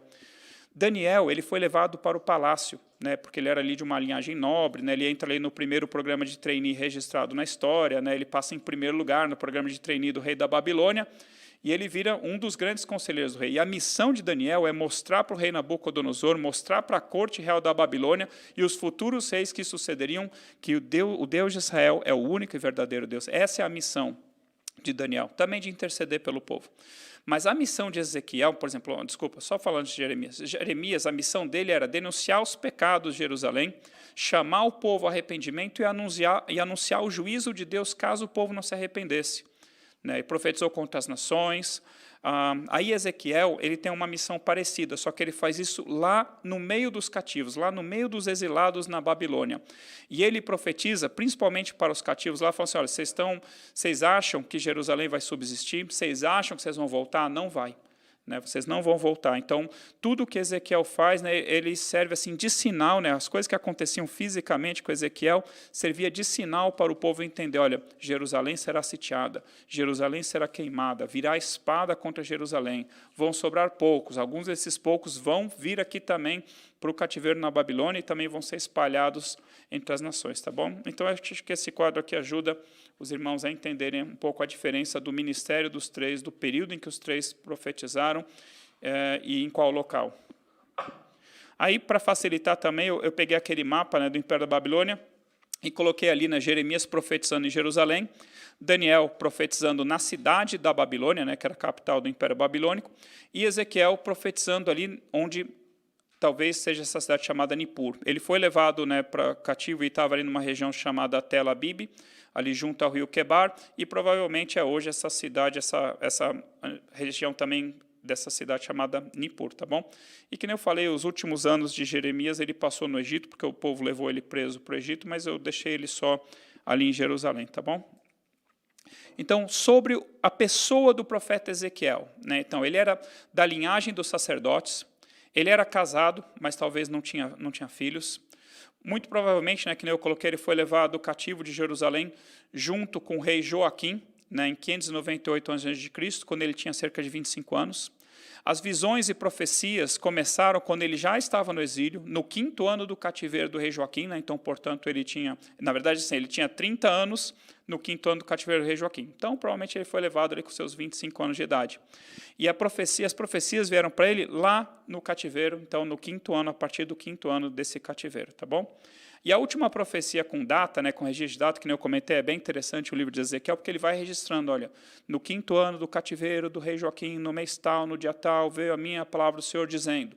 Né, então, a última vez que ele registra uma data foi no 27º ano do cativeiro, tá bom? Que dá mais ou menos em 570 a.C. E um detalhe interessante, né, em Jeremias 52, 31, 33, vai falar que o rei Joaquim, que estava preso, estava cativo, foi colocado em liberdade pelo rei Evil-Merodach, se não me engano, e foi honrado, e foi dado lugar para ele de honra, junto à mesa ali do rei. E como Ezequiel não narra isso, muito provavelmente Ezequiel morreu antes disso. Isso aconteceu no 37º ano do cativeiro do rei Joaquim, então provavelmente Ezequiel morreu antes disso, deve ter morrido entre 50 e 60 anos de idade. E agora, o que é importante sabermos sobre o livro de Ezequiel? Então, aqui eu coloquei sobre a vida dele, né? O que é importante saber sobre a vida do profeta Ezequiel, pessoa física, vamos falar assim. E aqui é sobre o livro do profeta Ezequiel. Então, as profecias, visões profecias acontecem quando ele já está no exílio, mas antes da queda de Jerusalém e depois também. Então, ele profetiza antes da queda e profetiza também por uns tempos depois da queda de Jerusalém. Ezequiel teve visões de querubins, teve visão do trono de Deus e da glória de Deus, visões sensacionais.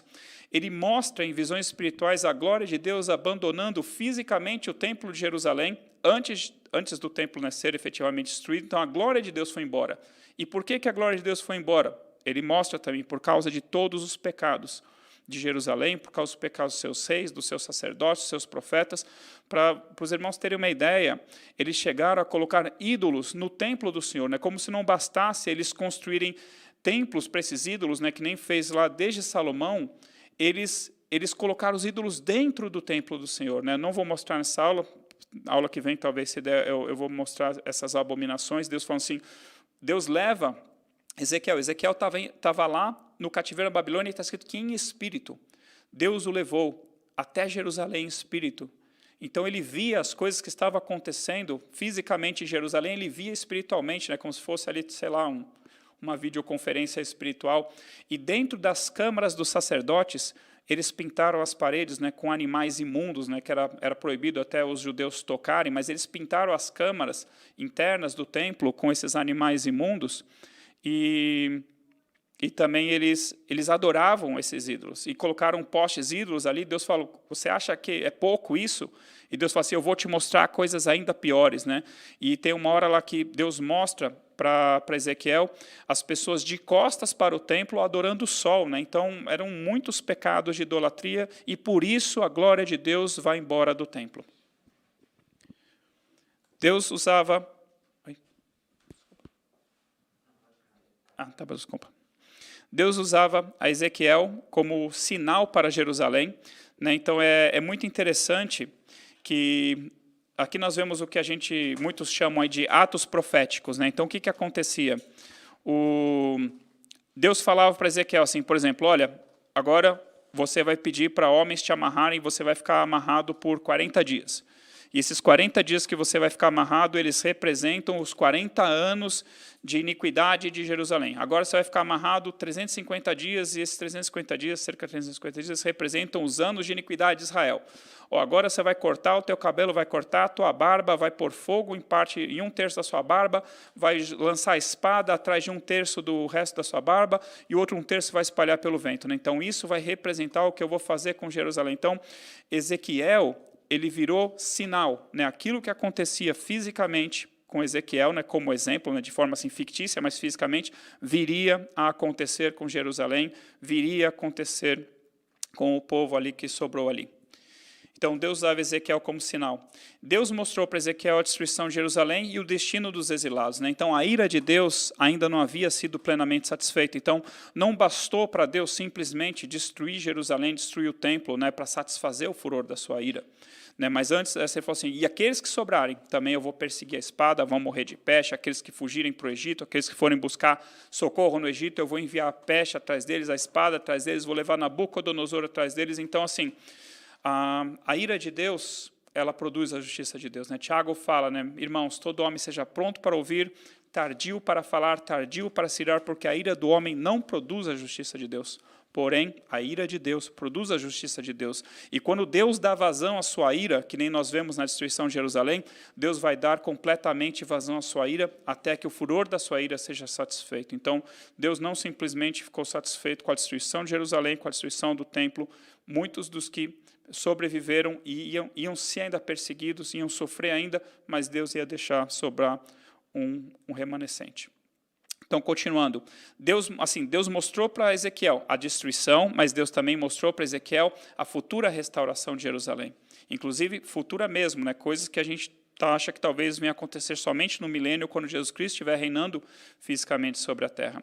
Então, Deus deu para Ezequiel uma visão detalhada de um novo templo físico, isso ele deu medidas concretas. Falou assim, olha, a largura vai ser dessa largura, a altura vai ser tanto, a altura vai ser tanto, vão ter tantas câmaras, vão ter tantas cozinhas, o altar vai ser desse jeito. Então, é uma visão detalhada demais para achar, não, isso aqui é só uma coisa espiritual. Não é espiritual, ele tem medidas concretas, assim como a arca de Noé tinha medidas concretas, assim como o tabernáculo de Moisés tinha medidas concretas, assim como o templo de Salomão tinha medidas concretas. Deus dá, da mesma forma, medidas concretas para Ezequiel e regras, né?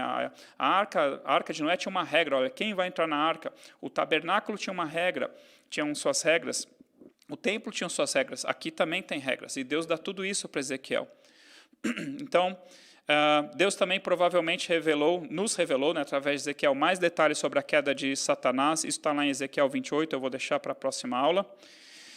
E, assim, sinceramente, eu acho que assim, as maiores revelações de Ezequiel são esses 2 pontos aqui, tá? Porque assim, revelação é aquilo que, se Deus não te mostrar, você não ia perceber assim tão facilmente. Então, se eu acho que as 2 coisas mais importantes que eu acho que você precisa guardar e que eu também espero guardar para mim, assim, olha, Deus revela que o que vale é o último estado da pessoa, né? Seja do ímpio, do perverso que se converteu dos seus maus caminhos, suas maldades, ou do justo que se desviou do seu caminho, ou do justo que manteve o seu, ou do perverso que manteve o seu. Então, mas o que vale para Deus é o último estado da pessoa. E a maior revelação que eu acho no livro de Ezequiel é isso aqui, é uma coisa que nos transforma, né? Quando a gente tem uma revelação de Deus, isso nos transforma, isso muda a forma de nós enxergarmos a Deus, isso muda a forma de nós orarmos. Então, olha só, Deus não tem prazer na morte de ninguém. Deus não tem prazer na morte do ímpio. Antes, ele prefere que o ímpio se converta e viva. Eu acho que essa é uma revelação fundamental para nós entendermos do livro de Ezequiel, porque isso muda a forma como nós oramos. Né? Muitas vezes a gente olha assim, pessoas perversas e a gente pede juízo contra essas pessoas. Né, muitas vezes, assim, na nossa ira, né, a ira do homem não produz a justiça de Deus, mas Deus fala assim, eu prefiro que ele se converta e viva. Mas como, Senhor, essa pessoa é muito perversa? Não, eu prefiro que ele se converta e viva. Então, se você quer entender a Deus, se você quer conhecer o coração de Deus, você tem que entender isso. Deus não tem prazer na morte de ninguém. Antes, ele prefere que o perverso se arrependa dos seus pecados, se converta dos seus maus caminhos e viva, tá bom? Então, eu acho que isso é o principal que você tem que gravar do livro de Ezequiel. Eu acho que essa revelação, para mim, é a mais marcante do livro de Ezequiel. Muito mais do que as visões que Ezequiel teve de Deus, do trono de Deus, da glória de Deus, dos querubins, porque, em nome de Jesus, um dia todos nós vamos ver isso, né, com os nossos próprios olhos, né? Mas essa revelação, isso muda a forma como nós enxergamos a Deus e como nós oramos pelas pessoas. Então, essa aqui é essa aqui é uma promessa de restauração. Então, Deus fala assim, olha, eu tomarei vocês de entre as nações e juntarei vocês de todos os países e trarei vocês para a terra de vocês. Então aspergirei água pura sobre vocês e vocês ficarão purificados. De todas as vossas imundícias, de todos os vossos ídolos, né, de toda a vossa idolatria eu purificarei vocês. Olha só que lindo isso. Darei a vocês um coração novo. E porei dentro de vós um espírito novo, né, o Espírito Santo. Tirarei de vocês o coração de pedra e darei a vocês um coração de carne. Porei dentro de vocês o meu espírito e farei que vocês andem nos meus estatutos, guardem os meus juízos e os observem. Então, esse versículo eu uso ele mais para frente. E ali, né, aquilo que eu enfatizei também no livro do profeta Jeremias, né, o Deus falou assim, olha, quando acontecer isso, vocês serão o meu povo e eu serei o Deus de vocês. Aí mais para frente, Deus fala assim, olha, no sublinhado, não é por amor de vocês, fique bem entendido que eu faço isso, diz o Senhor. Então Deus está falando assim, um outro trecho ele vai deixar mais claro, não é por amor de vocês que eu estou restaurando a vocês, é por amor do meu santo nome. Porque essa cidade, Jerusalém, ela é chamada pelo meu nome, esse templo tinha o meu nome, esse povo tem o meu nome, vocês carregam o meu nome e vocês estão me envergonhando. Vocês foram levados para as nações cativos e nas nações as pessoas falam, esse aí que é o povo do Senhor? Né, vendo as maldades dele, muitos deles continuando a viver nos seus pecados, né, em adultérios, idolatrias, e Deus fala assim, é por causa do meu santo nome que eu vou restaurar vocês, não é por amor de vocês, que fique muito claro isso, tá bom? Então ele fala mais de uma vez isso no livro do profeta Ezequiel. Essa terra desolada ficou como o jardim do Éden, então toda aquela destruição Deus vai restaurar e vai fazer aquela nação ficar como se fosse o jardim do Éden, né, milagrosamente assim. E Deus fala assim, eu, o Senhor, o disse, eu falei. Então Deus está falando, eu vou restaurar essa cidade. Eu vou fazer com que ela seja novamente habitada. Eu vou fazer com que os pomares, né, deem os seus frutos. Eu vou fazer com que a terra, né, dê também o seu fruto. Eu é que vou fazer isso. Então Deus falou que ia fazer e Deus fez. Deus trouxe o povo depois de volta do cativeiro, lá com Zorobabel, em cerca de 539 a.C., Deus fez com que as cidades fossem novamente habitadas, Deus fez com que as cidades fossem novamente fortificadas, muradas, reconstruídas. Ele fez com que o templo fosse reconstruído, ou construído um novo templo. E ele fez com que a terra fosse abundante novamente para aquele povo. E olha só que lindo, né? Isso aqui eu citei numa pregação ano passado, no começo da pandemia, né, que tinha me vindo assim, assim diz o Senhor Deus, ainda nisto permitirei que seja eu solicitado pela casa de Israel, isso é, eu vou permitir que o povo de Israel ore a mim nesse sentido, que eu lhe multiplique os homens como um rebanho de santos, mas não simplesmente, Senhor, né, porque o que acontece, né, com o juízo de Deus, de alguns milhões que eram, por exemplo, nos dias de Davi, né, os exércitos, acho que no dia do rei Uzias, o exército acho que chegou até mais de 1 milhão de pessoas somando, né, Judá, Benjamim, Israel, acho que foi antes, desculpa, mas assim, só para dizer que a população de Israel como um todo chegou a ser de alguns milhões, talvez uns 10 milhões, e desses 10 milhões que eram, né, digamos assim, depois que Israel é destruído e depois que Jerusalém é destruída, sobram somente alguns poucos milhares. Né? Se você somar a leva dos cativos que foram para a Babilônia, dá cerca, acho que, de 4 mil e poucas pessoas que escaparam vivas e foram levadas para o cativeiro. E o resto praticamente foi morto. Então Deus falou assim, olha, eu vou permitir que vocês orem para mim, pedindo que eu multiplique esse povo novamente, para que esse povo volte a ser milhões de pessoas. Mas não um rebanho, não somente uma multidão, mas um rebanho de santos. Como um rebanho de santos, rebanho de Jerusalém nas suas festas fixas, assim as cidades desertas, assim encherão de rebanhos de homens e saberão que eu sou o Senhor. Então, o que Deus quer? Não quer simplesmente multiplicar o povo por multiplicar o povo. Deus quer um rebanho de santos habitando nas ruas de Jerusalém, em Judá, em Israel. Aqui um panorama do livro do profeta Ezequiel.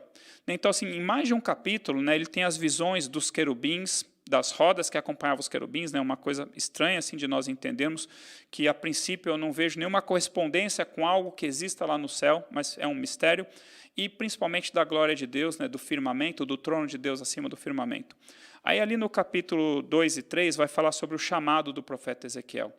E aí uma série de capítulos falando das visões e profecias contra Jerusalém. Né? Aquela visão que eu falei, olha, Ezequiel foi levado em espírito até Jerusalém e ele viu as abominações dentro do templo, ele viu as abominações que os habitantes de Jerusalém estavam cometendo e qual seria o juízo de Deus contra Jerusalém por causa disso.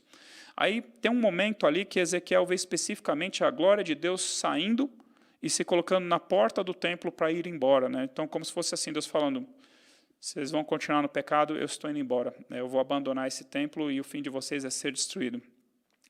Aí, mais para frente, né, Ezequiel tem visões e profecias de restauração para Israel. Aí tem uma série ali de profecias contra as nações ao redor, contra Amon, contra Moabe, Edom, Filístia, Tiro, Sidom, Egito e Seir. Seir é os descendentes de Esaú, tá bom? Mas muito interessante que Deus concentra praticamente, acho que 4 capítulos para falar de Tiro e do Egito. De Tiro, especificamente, nós vamos ver Deus usando, né, a pessoa física do rei de Tiro para falar da pessoa jurídica, Satanás, né, digamos assim, por trás daquilo. Né? Então, Ezequiel 28, nós entendemos que Deus está se dirigindo, né, fisicamente ao rei de Tiro, mas por trás ele está falando de Satanás. Está escrito assim, assim diz o Senhor contra Satanás? Não, não está. Mas pelas coisas que estão escritas, nós vamos ver na outra aula, dá a entender que Deus está falando de como Satanás caiu e do porquê que ele caiu, de como que era Satanás antes dele cair. Né? Deus fala assim, olha, tu eras querubim da guarda ungido. Então, provavelmente, Satanás era muito parecido ou igual fisicamente aos querubins que o próprio Ezequiel viu, né, antes de sua queda, tá bom? Mas ele era um querubim da guarda, ungido, né? Ele tomava conta, Deus fala assim, no monte de Deus você estava ali no jardim do Éden, no meio do brilho das pedras afogueadas você andava. Então Deus ele descreve ali coisas e fala assim, opa, o rei de Tiro certamente não estava no jardim do Éden. O rei de Tiro não era um querubim da guarda ungido. Então Deus não está falando com o rei de Tiro, Deus está falando com alguém, né, cuja pessoa hoje, né, estava sendo representada ali pelo rei de Tiro. Então, Ezequiel, aí Deus gasta ali 2 capítulos para falar do juízo contra o Egito e do juízo contra o faraó. E assim, Tiro, Egito, Babilônia, todos eles representam algo que vai acontecer mais para frente lá também, tá bom? Mas isso eu não vou entrar em detalhes, isso são outras aulas, tudo bem? Aí, Ezequiel tem uma visão, né, a famosa visão ali do vale de ossos secos, né, que vocês com certeza já ouviram pregações a respeito disso. E ali Deus está profetizando a restauração da casa de Israel também. Está dentro ali do contexto de restauração da casa de Israel.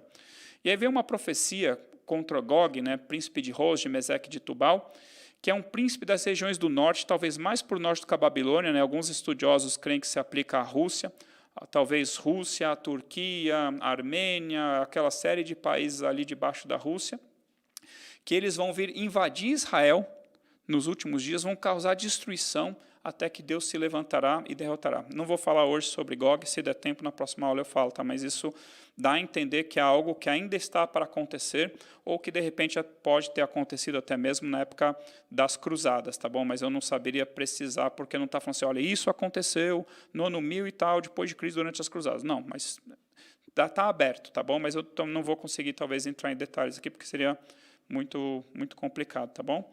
E aí, no final do livro de Ezequiel, tem a visão do novo templo físico, tem a nova repartição de terras e, boa notícia, a glória do Senhor enchendo esse templo físico. E ali no capítulo 47 de Ezequiel, nós vemos, né, um trecho bastante conhecido também, que muitos usam para pregar, que é a torrente das águas purificadoras. Se der tempo, eu chego nesse item nessa aula, tá bom? Então, começar pelas visões de Ezequiel, né, os 4 seres viventes. Olhei e eis um vento tempestuoso vinha do norte e uma grande nuvem com fogo a revolver-se e resplendor ao redor dela, e no meio disto uma coisa como se fosse um metal brilhante que saía do meio do fogo. Do meio dessa nuvem saía a semelhança de 4 seres viventes, cuja aparência era esta. Depois eu vou detalhar ali resumidamente qual era a aparência, né, desses seres viventes, mas olha, só para falar, olha, eles tinham 4 rostos, eles tinham 4 asas, eles tinham pernas, tinham planta dos pés, tinham mãos como se fosse de homens, e além dos rostos eles tinham asas, tá bom? E olha só, e o fogo corria resplendente por entre os seres, e deles saiam relâmpagos, os seres viventes zigue-zagueavam à semelhança de relâmpagos. Então, uma visão assim sensacional, provavelmente assustadora. nos convence plenamente, tá bom, entendi que é algo sobrenatural que está acontecendo aqui, não vou entender direito aquilo que ele vai falar sobre as tais das rodas, mas só no capítulo 10 de Ezequiel é que ele tem a revelação, que alguém fala para ele, ó, aí porque eles aparecem de novo, aqueles 4 seres viventes aparecem de novo para Ezequiel, e ele fala assim, ó, são estes os seres viventes que eu vi debaixo do Deus de Israel, junto ao rio Quebar, lá no capítulo 1, e fiquei sabendo que eram querubins. Então, no capítulo 10, alguém conta para Ezequiel que aqueles seres viventes são chamados querubins. E aqui eu coloquei, então, um pouco mais detalhado, como que era a aparência dos querubins. Por exemplo, 4 rostos, cada um deles tinha 4 rostos, rosto de homem, rosto de leão, rosto de águia, rosto de boi. Cada um deles tinha 4 asas, com 2 asas cobria o próprio corpo, e com 2 asas estavam ligados às asas dos outros querubins que estavam ao seu lado. Tinham mãos debaixo das asas, pernas, etc. E cada um deles possuía uma roda brilhante ao seu lado que andava junto com ele. O que são essas rodas, não faço a menor ideia. Não tem nada lá em Apocalipse que mostre assim o que deviam ser essas rodas, não faço a menor ideia, tá bom?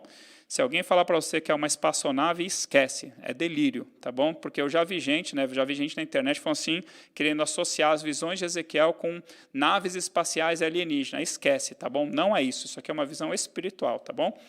E aqui, assim, eu coloquei aqui em alguns slides um tópico assim, chamado assim, caminhando pela palavra. Então, quem quiser se aprofundar mais, quem quiser conhecer mais sobre os querubins, eu coloquei aqui, por exemplo, uma série de passagens em que vai falar de querubins. Por exemplo, quando Adão e Eva foram expulsos do jardim do Éden, Deus colocou querubins, né, no caminho da árvore da vida para guardar aquela árvore. Então, eu coloquei aqui algumas passagens. Então, quem quiser se aprofundar, tem aqui algumas referências para você, tá bom? Então, aqui a visão das rodas, eu vou pular, sinceramente, não consigo entender o que são essas rodas. A Bíblia, né, lembrando os irmãos que o que a Bíblia não diz com clareza, nós não podemos afirmar com certeza. Então, essas rodas só aparecem aqui no livro de Ezequiel, pelo menos claramente dessa forma, não sei o que elas são, mas certamente não são espaçonaves, tá bom? Por favor, guarde isso. Então, aqui, lindo, olha, essa parte aqui é linda demais, a visão que Ezequiel tem do trono do Senhor. E se Deus permitir, né, se nós permanecermos firmes até o fim, nós veremos pessoalmente isso aqui que Ezequiel viu. E olha só que lindo, né? Então, sobre a cabeça dos seres viventes, então olha só, sobre os querubins, o que Ezequiel viu sobre os querubins? Havia algo semelhante ao firmamento, semelhante ao céu, como cristal brilhante que metia medo, estendido por sobre a sua cabeça, sobre a cabeça dos 4 seres viventes. Por debaixo do firmamento estavam estendidas as asas dos 4 seres viventes, a de um em direção ao outro, e cada um tinha outras 2 asas com que cobriu o corpo de um e de outro lado. Andando os seres viventes, né, andando os querubins, eu ouvi o tatalar das suas asas como o rugido de muitas águas, como a voz do Onipotente, ouvi o estrondo tumultuoso como o tropel de um exército. Parando os querubins, abaixava as asas. E olha só, veio uma voz de cima do firmamento. Então, ele está vendo assim, olha, estou vendo os querubins, mas estou vendo acima dos querubins um firmamento, né, alguma coisa brilhante, o céu, alguma coisa assim, e acima do firmamento tem outra coisa, e de lá vem uma voz, né, e fala assim, ó, por cima do firmamento que estava sobre a cabeça dos querubins, seres viventes, havia algo semelhante a um trono, como uma safira, e sobre essa espécie de trono estava sentado uma figura semelhante a um homem. E eu vi essa figura semelhante a um homem como se fosse um metal brilhante, como fogo ao redor dela, desde os seus lombos e daí para cima, e desde os seus lombos e daí para baixo. Né? Olha só essa visão, né, que Ezequiel está vendo aqui, né, como se fosse Deus Pai, ou talvez Deus Filho, né, como chamas de fogo, assim, né, algo assim que era para impactar mesmo. Né? E fogo ao redor dele. Como o aspecto do arco-íris que aparece na nuvem em dia de chuva, assim era o resplendor em redor. Esta era a aparência da glória do Senhor. Vendo isto, eu caí com o rosto em terra e ouvi a voz de quem falava. E lá em Ezequiel 10, ele vai ver novamente, né, o trono de Deus. Então, olhei e eis que no firmamento que estava por cima da cabeça dos querubins, apareceu sobre eles como uma pedra de safira, semelhante à forma de um trono. Então, linda aqui a visão de Ezequiel do trono do Senhor. E eu quis colocar assim, que a visão de Ezequiel, ela nos explica claramente aquilo que os profetas enxergaram. Então, Asaf, né, profetizando ali com seus instrumentos músicos, profetizando com salmos, com cânticos, ele diz, Deus o Altíssimo está entronizado acima dos querubins, conforme revelado como os profetas. Então, Asaf fala, tu que estás entronizado acima dos querubins. Né? Salmo 99, Deus está entronizado acima dos querubins. E Ezequiel viu isso. Ezequiel viu isso com seus próprios olhos, e é sensacional. Né? Então, aquilo que os profetas profetizaram, Ezequiel viu. Então, confirma, né, a palavra do Senhor. Então, E outra coisa que está confirmada, né? Então, o trono do Senhor está acima do firmamento. Lá em Isaías 66:1, Deus fala, assim diz o Senhor, o céu é o meu trono e a terra está aos meus pés. Então, o trono do Senhor, Ezequiel viu, Deus está entronizado acima dos querubins. Ezequiel viu, o trono do Senhor está acima do firmamento, né? Coisa linda. E um dia veremos e estaremos todos diante desse trono de glória. E ali embaixo eu coloquei ali, né? Então, para quem quiser saber mais sobre o trono de Deus, os céus abertos, né? Coloquei ali algumas referências. É interessante, né, que pelo menos 2 vezes, talvez, eu não lembro se tem mais alguma outra passagem, nós vemos assim que Ezequiel, por causa da glória do Senhor, ele caiu estatelado, sem sentidos, rosto em terra, caiu para frente. E eu coloquei ali outras referências, né, para quem quiser saber mais também de outros profetas, né, Daniel e o apóstolo João, que caíram estatelados para frente, né, curiosamente, sei lá, a glória do Senhor fez as pessoas caírem para frente, já estatelado, rosto em terra, né, em posição ali da pessoa se humilhando também diante do Senhor, tá bom? É aqui sobre o chamado de Ezequiel. E tem uma coisa muito interessante que eu vou colocar ali no final, vocês vão entender. Olha, Deus chama Ezequiel e fala assim, ó, filho do homem, eu te envio aos filhos de Israel e às nações rebeldes que se insurgiram contra mim, né, que nem profetizado no Salmo 2. E os filhos de Israel são de duro semblante, obstinados de coração, eu te envio a eles e lhes dirás, assim diz o Senhor Deus. Eles, quer ouçam, quer deixem de ouvir, porque são casa rebelde, vão saber que no meio deles teve um profeta. Não temas as palavras deles, nem te assustes com o rosto deles, né, se ficarem bravos, né, com a tua pregação, porque eles são casa rebelde, mas tu lhes dirás as minhas palavras, e quer ouçam, quer deixem de ouvir, pois são casa rebelde. E olha só Deus falando para Ezequiel, abre a boca e come o que eu te dou. Então eu vi, eis que certa mão se estendia para mim, e nela se achava o rolo de um livro. Então, espiritualmente, Deus deu para Ezequiel um livro contendo as pregações que ele ia fazer, nas profecias que ele ia fazer, e falou assim, agora come isso. Estendeu diante de mim, estava escrito por dentro e por fora, nele estava escrito lamentações, suspiros e ais. Então aí Deus também fala, eia, pois vai aos cativeiros, aos filhos do teu povo, e quer ouçam, quer deixem de ouvir, fala com eles, e diz, assim diz o Senhor. Então Deus colocou dentro de Ezequiel as suas palavras, e qual era a mensagem a ser pregada? Lamentações, suspiros e ais. Era isso que estava escrito no livro, era isso que Deus colocou dentro do profeta Ezequiel, e era isso que ele devia profetizar. Tá bom? Então, Israel é casa rebelde, é de dura serviço. Então, Israel, casa rebelde, não ouve ao Senhor. Deus fala assim, eles não querem me dar ouvidos a mim. Então, também não vão dar ouvidos ao enviado do Senhor. Então, se eles não vão dar ouvidos ao profeta Ezequiel, por que que Deus o enviou mesmo assim?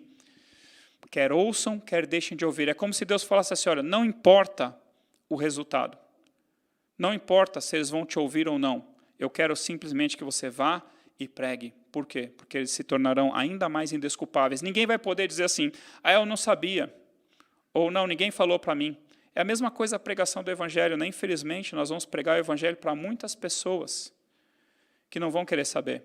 Mas mesmo assim, Deus fala, vai e prega. Por quê? Quer ouçam, quer deixem de ouvir. Porque são casa rebelde. Então, assim, para alguns, vai servir simplesmente para a pessoa não ter desculpa, assim, ninguém me avisou. Ninguém falou para mim que Jesus Cristo era o Senhor, ninguém falou para mim que Jesus Cristo morreu na cruz pelos meus pecados, ninguém falou para mim que eu tinha que arrepender dos meus pecados para ir para o céu. Mentira. Em todo o mundo foi pregada a palavra de Deus. E Deus lá em Apocalipse tem um evangelho eterno para ser pregado. Então, assim, muitas vezes nós vamos ser enviados para pregar para pessoas que não querem ouvir, não querem saber do evangelho. Eu já contei para alguns irmãos uma história. Uma vez eu fui numa UTI orar por uma pessoa e eu aproveitei para orar por outras pessoas que estavam ali. E eu chegava assim nos leitos, sem tocar, a enfermeira ali me autorizou, eu não encostava nas pessoas, para não ter risco assim, de contaminá-los ou mesmo de me contaminar.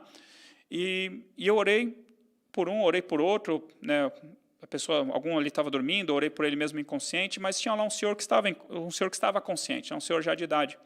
E eu perguntei para ele, posso orar pelo Senhor? Ele falou assim, não, eu não quero a sua oração. E nessa hora, você fica que nem Tiago e João. Senhor, o Senhor quer que a gente mande descer fogo do céu e consuma esses ímpios? Aí Jesus dá uma bronca nos apóstolos e fala assim, vocês não sabem de que espírito vocês são. Pois o Filho do Homem não veio para destruir, não veio para perder, mas veio para salvar. Então, nessa hora, você fica até ofendido. Você está ali na maior boa vontade, querendo orar para que a pessoa seja salva, para que a pessoa seja curada, e a pessoa ali na UTI, talvez no leito de morte, fala assim, não quero ouvir a tua oração. Mas tá bom, alguém foi enviado pelo menos, mas aí conhecendo a Deus, sabendo que Deus não tem prazer na morte de ninguém, Deus prefere que o ímpio se converta em vez de mandar descer fogo no céu. O que eu tive que orar? Senhor, perdoa ele. Ele não sabe o que ele faz, Senhor, que o Senhor o converta, que o Senhor o salve, que o Senhor o cure, tá bom? Mas eu quero dizer assim, que muitas vezes, assim como Ezequiel, assim como Jeremias, nós vamos ser enviados para pregar para pessoas que vão desprezar a palavra do Senhor, que vão ser como a semente que caiu à beira do caminho, vai vir Satanás, vai arrebatar a palavra que foi semeada no coração deles, não deram ouvidos, não quiseram dar ouvidos, endureceram o coração, mas Deus fala, vai e prega, tá bom? Então, e qual é a mensagem que Ezequiel tinha que pregar? Lamentações, suspiros e ais. O que isso significa? O juízo de Deus está chegando. Comendo a palavra de Deus. Então, aqui eu coloquei ali, né, no Caminhando pela Palavra, né, outras referências de outros profetas que comeram a palavra de Deus. E Deus fala assim, olha, se eu enviasse você para as nações rebeldes que surgiram contra mim, eles se converteriam. Mas eu estou enviando a você, não estou enviando você para uma nação de língua estranha, que você não entende o que eles falam, e eles não entendem o que você está falando. Eu estou te enviando para a casa rebelde de Israel, e eles não vão te dar ouvidos. Mesmo assim, vai lá e prega, né? Então, assim, Nínive se arrependeu com a pregação de Jonas. Mas Israel e Judá não se arrependeram com a pregação de Jeremias, com a pregação de Ezequiel e com a pregação de outros, tá bom? Então, os dias de Ezequiel são os mesmos dias do profeta Jeremias, as pessoas não iriam dar ouvidos. Então, qual é a missão de Ezequiel? A missão de Ezequiel é ser um atalaia para o povo de Judá, né, para os judeus, tanto os do cativeiro quanto os que ainda sobreviveram lá em Jerusalém, e ser sinal, né, aquilo que eu comentei, aquilo que acontecia fisicamente com o profeta Ezequiel, né, como se fosse um exemplo, viria a acontecer com Jerusalém e com o povo. Isso aí eu vou deixar para outra aula, tá bom?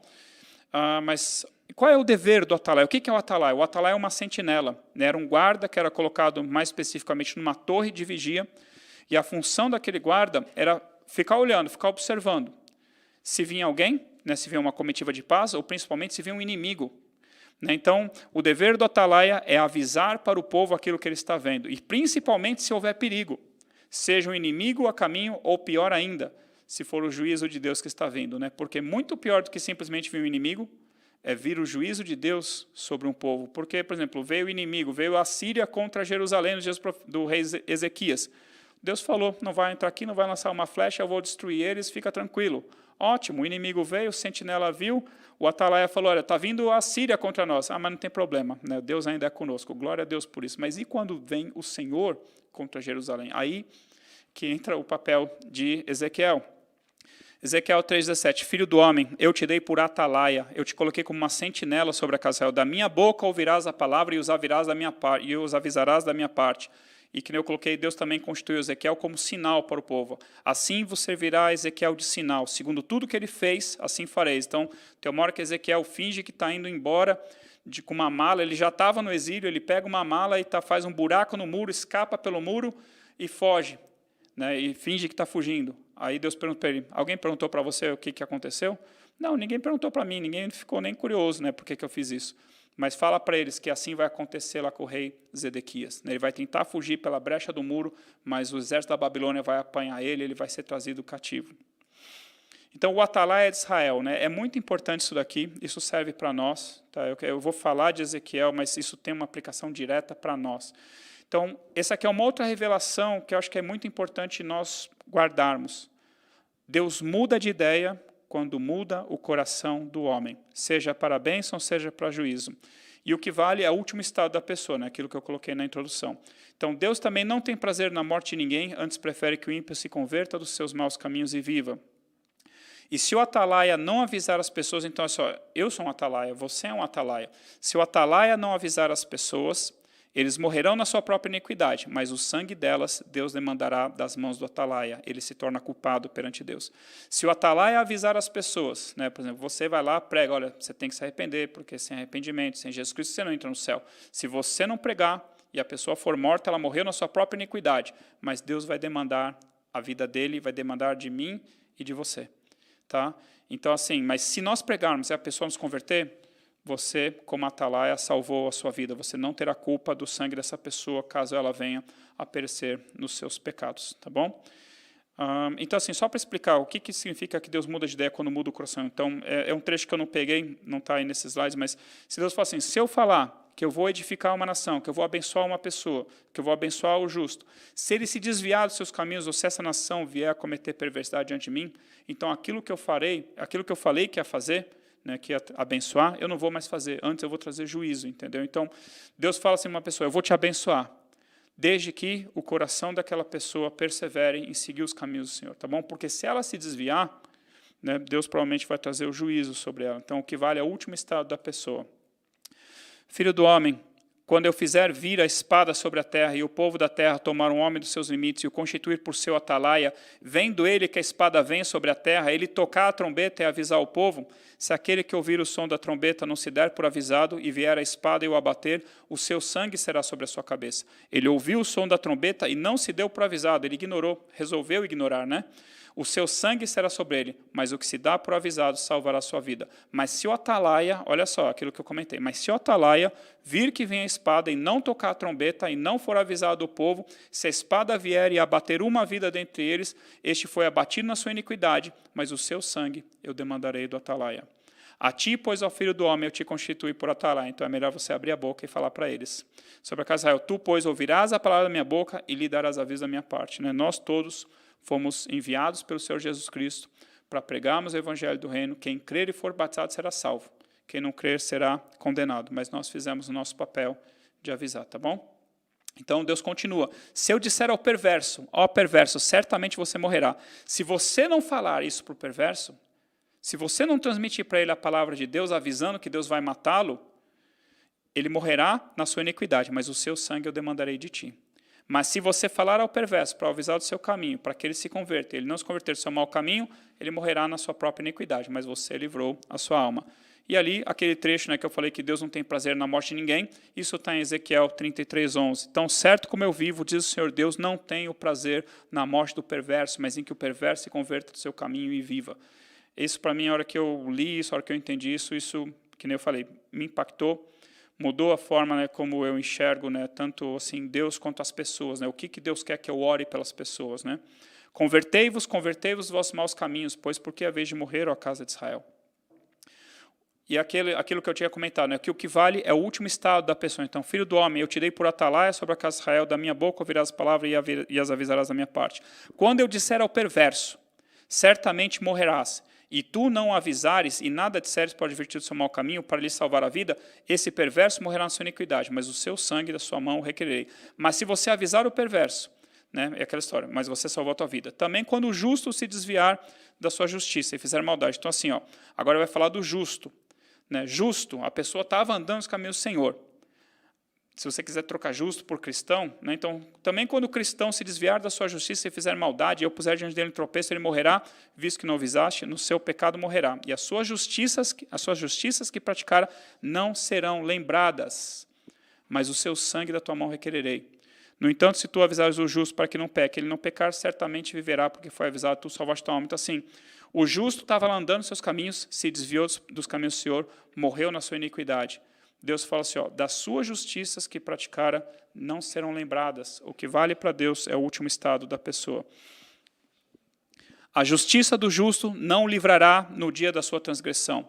Quanto à perversidade do perverso, não cairá por ela no dia em que se converter da sua perversidade. Nem o justo pela justiça poderá viver no dia em que pecar. O que vale para Deus é o último estado da pessoa, tá bom? Então, o resto da passagem vai comentar sobre isso também. Isso aqui é uma coisa que eu vi ali no livro de Ezequiel. Eu acho que todos aqui já ouviram aquele ditado popular que, assim, falando que Deus escreve certo por linhas tortas. Isso não só não está na Bíblia, como é antibíblico e Deus odeia isso, tá bom? Então, se você era do tipo de pessoa que fala assim, Deus escreve certo por linhas tortas, nunca mais fale isso. Agora você é indesculpável, tá bom? Então, Deus odeia isso. Deus escreve certo por linhas... Eu coloquei ali, ó, Deus sempre escreve certo por linhas retas, tá bom? Deus criticando, Deus falando do povo assim, no entanto, vocês dizem, o caminho do Senhor não é direito. Ouvi agora, ó casa de Israel. Então Deus está indignado, olha só o que Deus vai falar. Não é o meu caminho direito? Não são os vossos caminhos tortuosos? Mas ali no sublinhado, mais para frente. No entanto, diz a casa de Israel, o caminho do Senhor não é direito. Não são os meus caminhos direito, ó casa de Israel, e não são os vossos caminhos tortuosos. Então Deus está indignado. O povo está falando assim, o caminho do Senhor não é reto. né? Olha, Deus ali, como é que ele vai salvar o perverso? Como é que ele vai condenar o justo? O caminho do Senhor não é reto. Como assim meu caminho não é reto? Os caminhos de vocês é que são tortos. Os meus caminhos são sempre retos. Aí, mais uma vez, o povo fala, não é reto o caminho do Senhor, mas o próprio caminho deles é que não é reto. Todavia, vós dizeis, não é reto o caminho do Senhor, mas eu vos julgarei, cada um segundo os seus caminhos, ó casa de Israel. Então, Deus está indignado, porque o povo estava com essa história de falando que os caminhos do Senhor não são retos. Os caminhos do Senhor são retos, são sempre retos. E os caminhos do Senhor são retos e são bons para aquele que faz o bem. Né, profecia de Isaías, todo vale será aterrado, né, a respeito de João Batista, todo vale será aterrado e nivelados todos os montes e outeiros, o que é tortuoso será retificado. Então, o que Deus mais quer é endireitar os caminhos tortuosos das pessoas, tá bom? Então, Deus escreve reto por linhas, Deus escreve certo, perdão, por linhas retas. Os falsos profetas eu comentei bastante lá no livro do profeta Jeremias, tá bom? Então aqui está só para ficar de referência. Tem uma parte sobre as falsas profetisas que eu vou acrescentar no material, mas não necessariamente eu vou passar por esse, tá? Então Deus fala contra os falsos profetas e contra as falsas profetisas, que elas tinham uma atuação um pouquinho diferente, tá bom? Isso aqui é muito interessante, né? Então, como se não bastasse os ídolos fora, né, os ídolos exteriores, as pessoas adorarem suas imagens de escultura, Deus também denuncia, através do profeta Ezequiel, Deus revela ao profeta Ezequiel e fala assim, ó, esses homens também têm ídolos dentro dos seus corações. Né? Então, né, os evangélicos, né, nós, né, assim, eu não gosto de dizer que eu sou evangélico, eu sempre falo que eu sou cristão. Né? Quando me perguntam o que você é, eu sou cristão. Uma pessoa às vezes fala assim, não entendi, como assim cristão? Né? Eu sou cristão. Cristão é um seguidor de Jesus Cristo, cristão é alguém que quer ser ou que é um discípulo de Jesus Cristo. Então, eu sou um cristão. Então, os cristãos teoricamente não adoram imagem de escultura, certo? Mas Deus está falando assim, mas a pessoa pode ter ídolos dentro do coração dela. E se ela tiver os ídolos também dentro do seu coração, se ela vier me consultar, se ela vier consultar a mim através do profeta, eu vou responder, eu vou colocar na boca desse profeta coisas para enganar essa pessoa segundo os ídolos dela. Assim, Senhor, será que a pessoa quer ter uma Ferrari? Né? Eu uso esse exemplo, tá? Se você tem uma Ferrari, não me leve a mal não, tá bom? Desde que o teu coração não esteja nisso. Ah, Senhor, eu queria tanto uma Ferrari, deixa eu ir lá orar com o pastor para saber se eu vou ganhar uma Ferrari. E Deus, através do pastor, fala assim, você vai ganhar uma Ferrari, sim. Pode gastar, pode pegar todo o seu dinheiro e dar de entrada na Ferrari, que eu vou te ajudar a pagar o restante das parcelas. Né? Então, a pessoa pega a economia da vida inteira dela. Na época, né, que liberaram a importação de carros, né, eu lembro que tinha uma pessoa que eu conhecia de vista, que ela vendeu 4 carros nacionais que ela tinha para comprar um carro importado. Então, uma idolatria, né, ali para uma BMW. Né? Mas, assim, pode parecer meio estranha essa passagem, mas se você for olhar aquilo que acontece com o rei Acabe em 2 Reis 18, você vai entender. Né? Então, Deus permite que venha um espírito de engano, fale através ali do profeta ou de um falso profeta para enganar aquela pessoa e o rei Acabe morreu numa dessas. Então, depois, se você quiser, você lê ali, né, Ezequiel 14, esse trecho, e 2 Reis 18, para entender como assim, quando Deus engana a pessoa. Tá bom? Então, não é Deus que engana, Deus permite que um espírito de engano venha sobre aquele profeta, o falso profeta que está sendo consultado, Deus responde segundo os ídolos do coração daquela pessoa e a pessoa vai ficar presa ali no seu engano, tá bom? Os maus juízes de Deus contra as nações eu já comentei na aula do profeta Jeremias, eu deixei aqui só como referência para vocês. Promessas de restauração. Então aqui, é linda essa passagem, eu vou terminar com esse slide, e eu vou começar com esse aqui, depois eu pulo para que ele termine, tá bom? Então, lá em Jeremias, a gente viu muitas vezes, Deus falou assim, ó, eles serão o meu povo, e eu serei o seu Deus. Ou Deus falou assim, vós sereis o meu povo, e eu serei o Deus de vocês. Então, aqui em Ezequiel, nós vamos ver as mesmas palavras. Por quê? Porque, que nem eu falei na aula de Jeremias, naquele momento, aquele povo que era para ser o povo de Deus, não era o povo de Deus. Deus está falando assim, vocês não são o meu povo, e eu não sou o Deus de vocês. O meu povo não se comporta dessa forma. O meu povo não adora esses ídolos. O meu povo não sacrifica os seus filhos para os falsos deuses. O meu povo não coloca abominações na minha casa. O meu povo não tem ídolos dentro dos seus corações. O meu povo não comete adultério. O meu povo não comete fornicação. O meu povo não comete roubo. O meu povo não comete suborno. Vocês não são meu povo, eu não sou o Deus de vocês. Mas a boa notícia que Deus fala é, dar-lhes-ei um só coração. Espírito novo porei dentro deles, tirarei da sua carne o coração de pedra e lhes darei coração de carne, para que andem nos meus estatutos e guardem os meus juízos e os executem. Eles serão o meu povo e eu serei o seu Deus. Então Deus vai fazer uma cirurgia no coração das pessoas, tirar o coração de pedra, tirar esse monte de coisa ruim e colocar um coração de carne, um coração que consiga andar nos seus caminhos com a ajuda do Espírito Santo. Então, quando eu fizer isso, eles serão o meu povo e eu serei o seu Deus. Então, ali quando Deus, né, engana ali o profeta e o idólatra, né, aquele teu ídolo do seu coração, e Deus vai trazer iniquidade sobre eles, para que a casa de Israel não se desvie mais de mim, nem mais se contamine com todas as suas transgressões. Então, diz o Senhor Deus, eles serão meu povo, e eu serei o seu Deus. Quando? Quando eu limpar os ídolos de dentro do coração deles. Deus profetizando ainda, né, através de Ezequiel. Habitareis na terra que eu dei a vossos pais, e vocês serão meu povo, e eu serei o vosso Deus. Só voltando para o slide 36, por favor. Desculpa. 36. Então, eu vou terminar nesse slide aqui, tá bom? Promessa de restauração, né? Aquela aliança que Deus tinha com Abraão, Isaac e Jacó é o que motiva Deus, né, a restaurar o povo. Então, farei deles uma só nação na terra, nos montes de Israel, e um só rei será rei de todos eles. Nunca mais serão duas nações. Interessante, né, que então Israel se dividiu em reino do norte, reino do sul, Israel e Judá, e de fato, né, depois que Deus reuniu a Israel, Israel nunca mais se tornou duas nações. Hoje só existe uma nação chamada Israel, não existe uma nação chamada Israel e outra nação chamada Judá.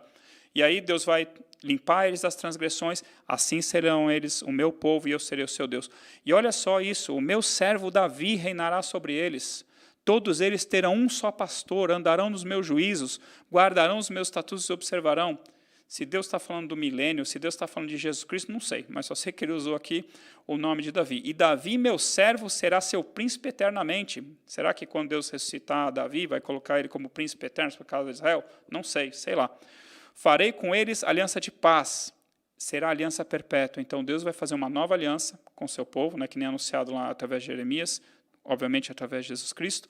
Eu os estabelecerei e multiplicarei e porei o meu santuário no meio deles para sempre, assim como foi no deserto, assim como foi no começo. Olha só, o meu tabernáculo estará com eles, eu serei o seu Deus e eles serão o meu povo. Então essa é a promessa de restauração de Deus para o seu povo de Israel. Um dia eu serei de fato o Deus deles, eles serão de fato o meu povo. Eu vou colocar sobre eles um rei, um príncipe que vai reinar eternamente em justiça, um homem segundo o meu coração, seja Davi, seja o descendente de Davi, que é Jesus Cristo.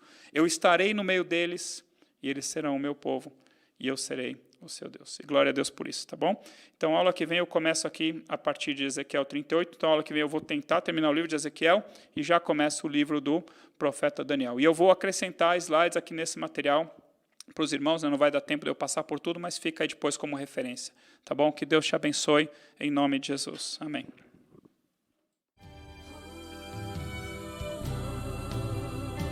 Quem está disposto a ser um vaso novo, erga sua voz, vamos adorar a Ele nesta noite.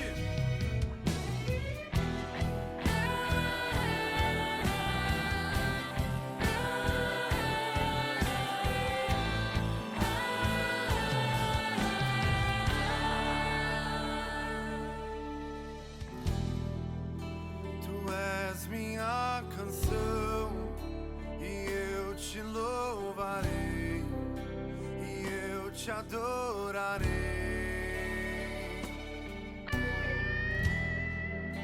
Me renderei a ti pra te conhecer e pra te dizer: te amo, Jesus. Te adoro.